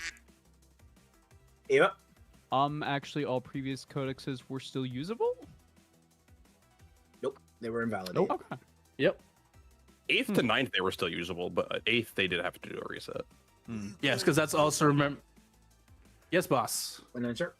Actually, you're missing indexes, Deptus Astartes, and Imperiums 1 and 2. That is correct. There were 2 Imperial Index books as well as Xenos 1 and 2. There was no the first one was basically entirely Space Marines, and the second one was everyone else. Everyone Yeah. else. Oh, yeah. yes. That makes sense. Yeah, but no, they had to do the rules revamp because of the major changes to weapon skill, ballistic skill, and the stat sheets. Because 7th And how that edition, 7th edition was rules bloated to hell. Yeah, Yeah. that's what I've heard. It was not good. We had Mhm. we had like 5 different names for a fleet of foot, which was basically just ignore terrain when you're moving. And a single 1,000-point game could easily go 4 hours. Yeah. It was bad. Was 7th where you had like the unhittable Eldar like Wraith Knights? Was that 7th or was that something else? Was that a different edition? 7th I think it was edition? 6th. 6th edition was that. 6th edition was marked by Taudar and Hell Turkey Spam. I was gonna say Taudar was the thing I remember. I remember Yeah. Hell Turkey Spam and Taudar. And also, 6, like, if you look at it on the, because I had to do this for research, if you look at it on the lexicon of like number of books released, they started doing digital publication in 6th edition, and they just went insane with it. I see. But they were the same price as like physical books. I see. But they were all just digital PDFs. Yeah. All Also right. exclusive to Apple. Revealed at Christmas of 2022, the squats returned to Warhammer 40k in the form of Leagues of Votann during 9th edition. Ava. Actually, it was April Fool's. That is Anyone correct. else want to be more specific? No, does anyone else want to be more specific? It's too late to be more specific. Oh shit! Let's go. Oh shit! Because it Yeah, technically technically wasn't. it was April 2nd. Fuck, I remember it being April 1st. Fuck. No. That's They were still on April fucking 1st, they were funny. released on April 2nd. They're like, yeah, no, listen, guys, the dwarves are coming back. Nah, you're not serious. This is an April Fool's joke. The next day, no, we're fucking serious, you losers. Give me my goddamn train, or at least give me cars to attach to the Hecaton. No, you will have car. I want, you know You'll what I have want? Mars rover. I want a You'll have mining limo. cart. I want a mining cart model now. Let me attach 3 like mining carts to the land fort, and I can have this land. No. You always take a land fort, and then you can have 0 to 3 Hecaton land cars. Give me No. Waluigi driving a Tonka fucking great shovel or something like that. Granted. Anyway, All right. The 5 which is book also arcs, transport somehow. the 5 books Arcs of Omen campaign series introduced rules for Zone Mortalis games in Warhammer 40k, as well as introducing new models for Angron, Lionel Johnson, and Commander Farsight. Ava. Actually, it wasn't Zone Mortalis. It was boarding actions.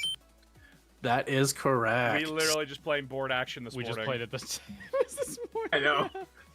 I know. I literally saw this. I didn't know this was in the quiz tonight. That's I was so like, fucking shit. funny. You bastard. Also, my favorite game.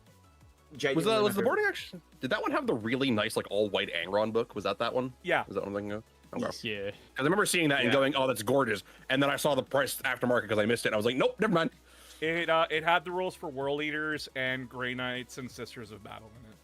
I'm disappointed. I love it. It was For, gorgeous. That's why I wanted it. Oh, I own all of them. I love them. Ah, I'm jelly. It was the gorgeous white cover with Angron's face in front. I was like, that's beautiful.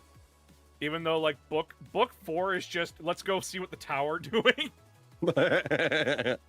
All right. Games Workshop stated their intention with the 10th edition release was to streamline the rules, particularly with regards to army selection choices. Force organization charts were simplified into picking a warlord character, and that unlocks a unit's player can field. Ava. Actually, you're describing how AOS 4th edition works. What? Oh no. Oh no. Oh no. That is technically no. correct, but it is not the answer we are looking for. If this is an AOS Yeah. question, I got fuck all. Yes, This is not. It's not an AOS question. No. This is a 10th edition question. God damn it. Unlocks units of player can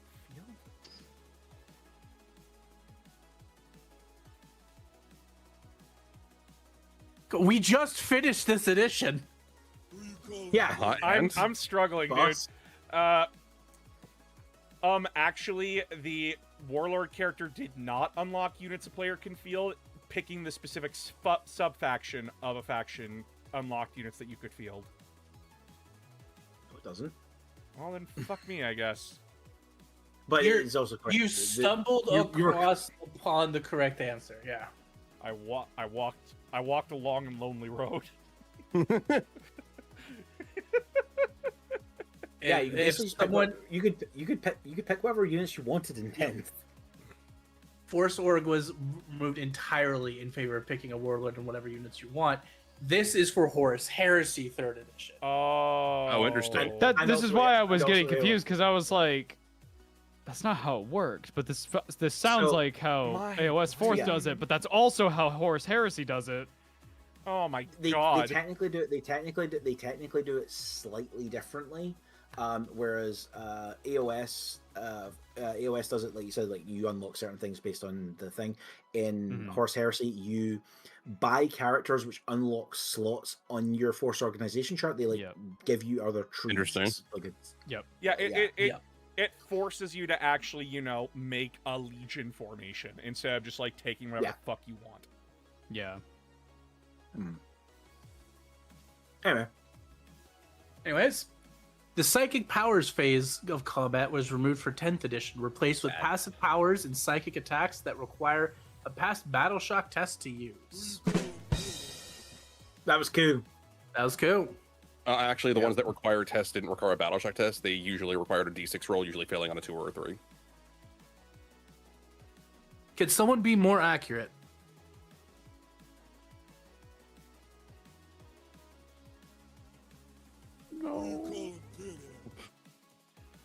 They didn't require a battle shock test. They were just either shooting or abilities that asked you to do specific things, or just shoot or attack.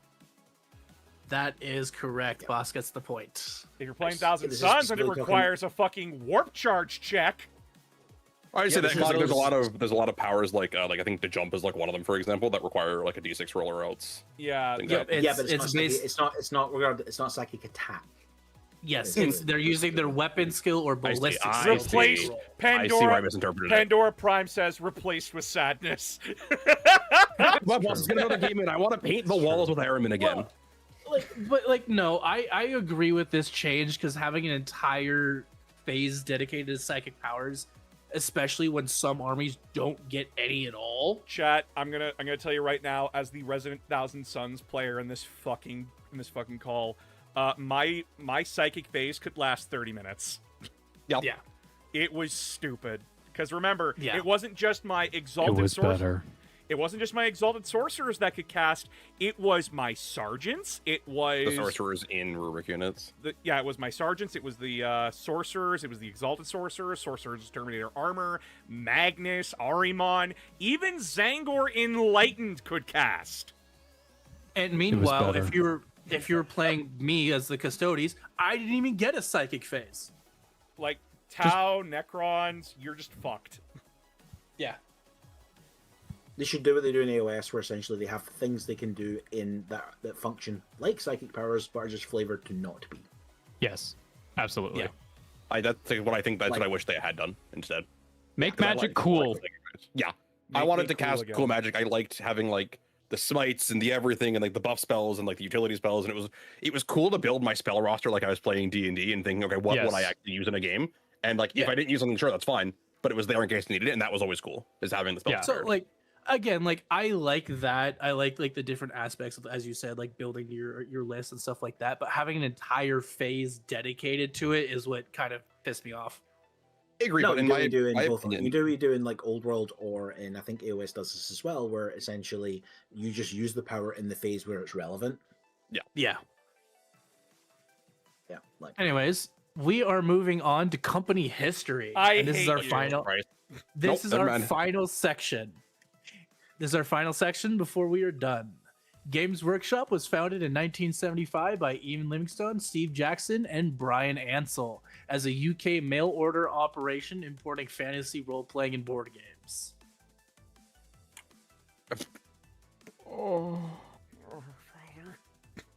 And boss, remember like the rants me and Old School go on about their history. I am, but there's been so many over our years of operation. Ava is dying. Oh. Yeah, sounds like it. It's okay, Ava. Next time I invite you to do a collab, we're playing video games.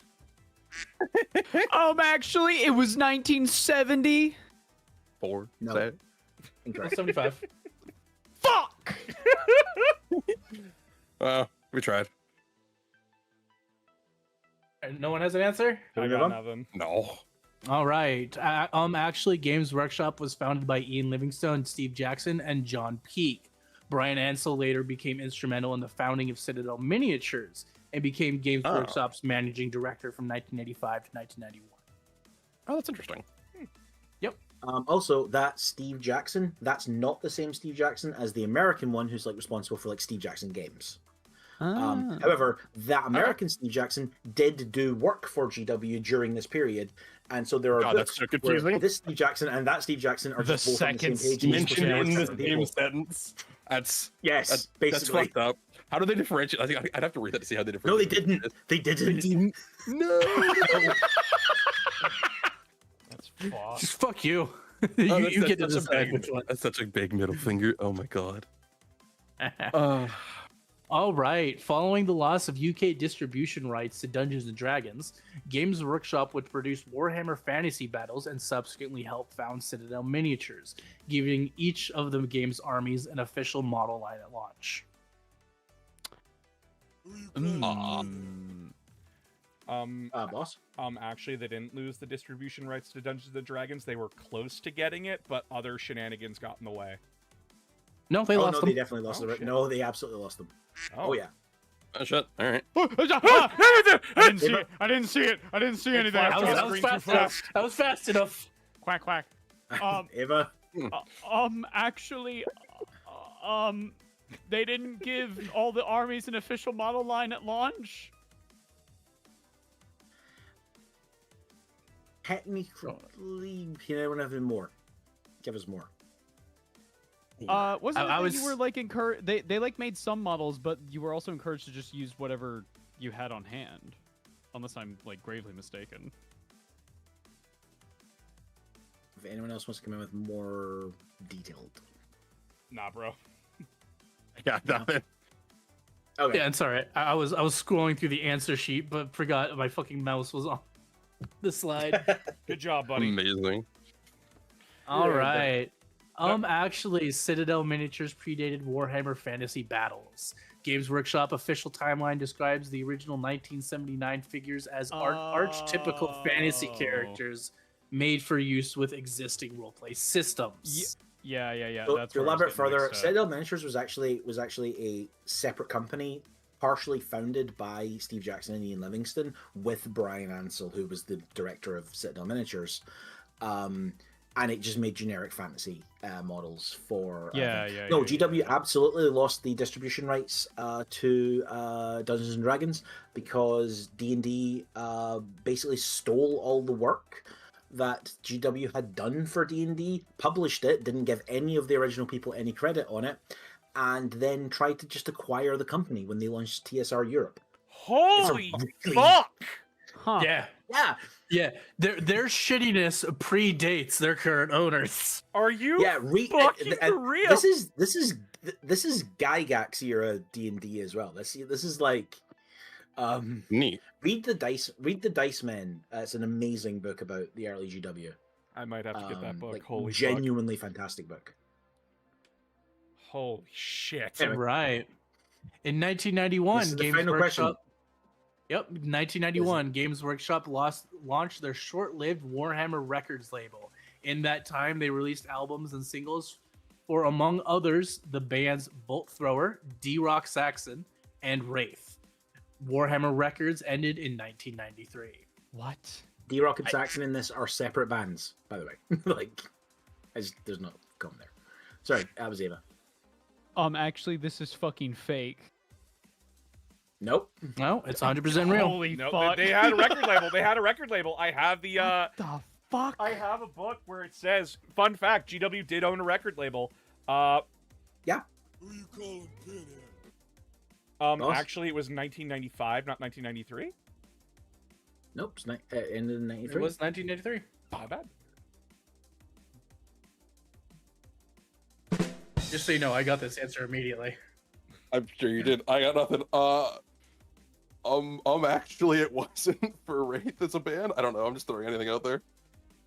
No, Wraith absolutely released an album. with Warhammer I was Records. like, I got nothing. I have no. It has a Titan on the cover. It's great. You know what's That's hot. A That's, 90s Titan. You know what's funny? The first piece of Gene Stealer art was actually a rock cover for them. Yep. Yep. The actual answer was Bolt Thrower. Oh. Damn it. Yep. Nice. Huh. They licensed artwork, but they were not part of Warhammer Records. fascinating. they licensed artwork for their album Realm of Chaos. Yeah, that tracks. Huh. Yeah, that And Saxon have the best cover because Saxon's cover has a raven wing on it and is like where that raven wing artwork comes from. Mhm. It's the cover of Saxon album. All right, that was D-Rock was created specifically for the record label, and their album has songs on it including Eye of Terror, Noise Marines, and Blood for the Blood God. Incredible. Easy. Sorry. And that was our last question. Nice. Nice. Good shit. So we have our final scores. See this. In last place is Ku Let's go. with Yes. with 9 points. In second place is Numbskulls Oh, with 25 points. And in first place is Announcer of Games with 40 points. Oh, Damn. holy shit! I thought Announcer Numbskulls was cleared. kicking my ass. No, Boss went on a run around about the time of the Thousand Suns through to the Eldar. Yeah. good shit, dude. Oh my god. Can I have my YouTube Fucking channel this back, Numbskulls? No. Okay. You have to make. Um, You got to make one AOS video, and like You know what? You know what? you have to like it. Otherwise, you delete it. No, you tell me right now what faction do you want me to cover for AOS? Oh fuck me. He wasn't ready for it. Vampire counts. Was not ready. No. Don't call Vampire No, They Counts. exist Ava anymore. gets Numbskulls get to choose. Numbskulls get to choose.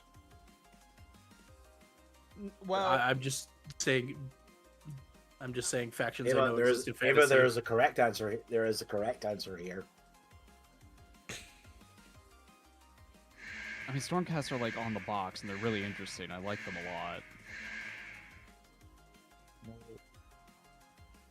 Cities is also really interesting.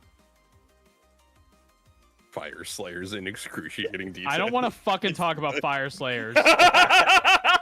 Get refreshed, idiot. Come on. I'm with you on this, and I'm the dwarf fan. Listen, if those rumors are true, we're getting like Hazelit Empire. That's fucking awesome. I'm very. And much it's gonna looking forward fold, to and it's gonna fold Fire Slayers into it. Yeah.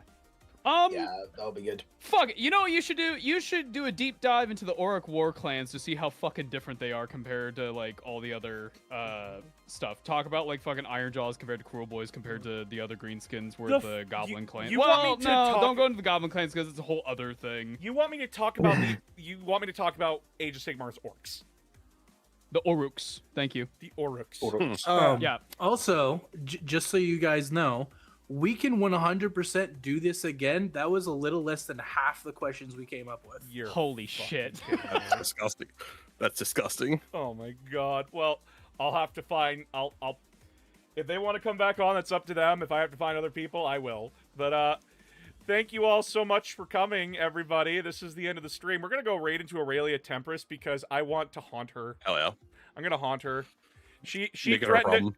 She threatened to respond to my sanguineous list. She has not responded to my sanguineous list. Tempt She's fate. waiting. I am tempting fate. I am winning, but I'm going to tempt fate. But thank you all so much for coming. Thank you, Numbskulls, for coming on, and thank you, Ku Mortoff, if you guys want to course. like promote yourselves. Cool, go first. You lost. I'm good. I'm good. I did this for the love of the game. I'm Says here the beating my guy in chest in last last place for the place. love of the game. I got to hang out with friends. Yay. People like that's what we're here for, man. Numbskulls? Hi, I'm Ava, Carrie. Hello. And this is Carrie.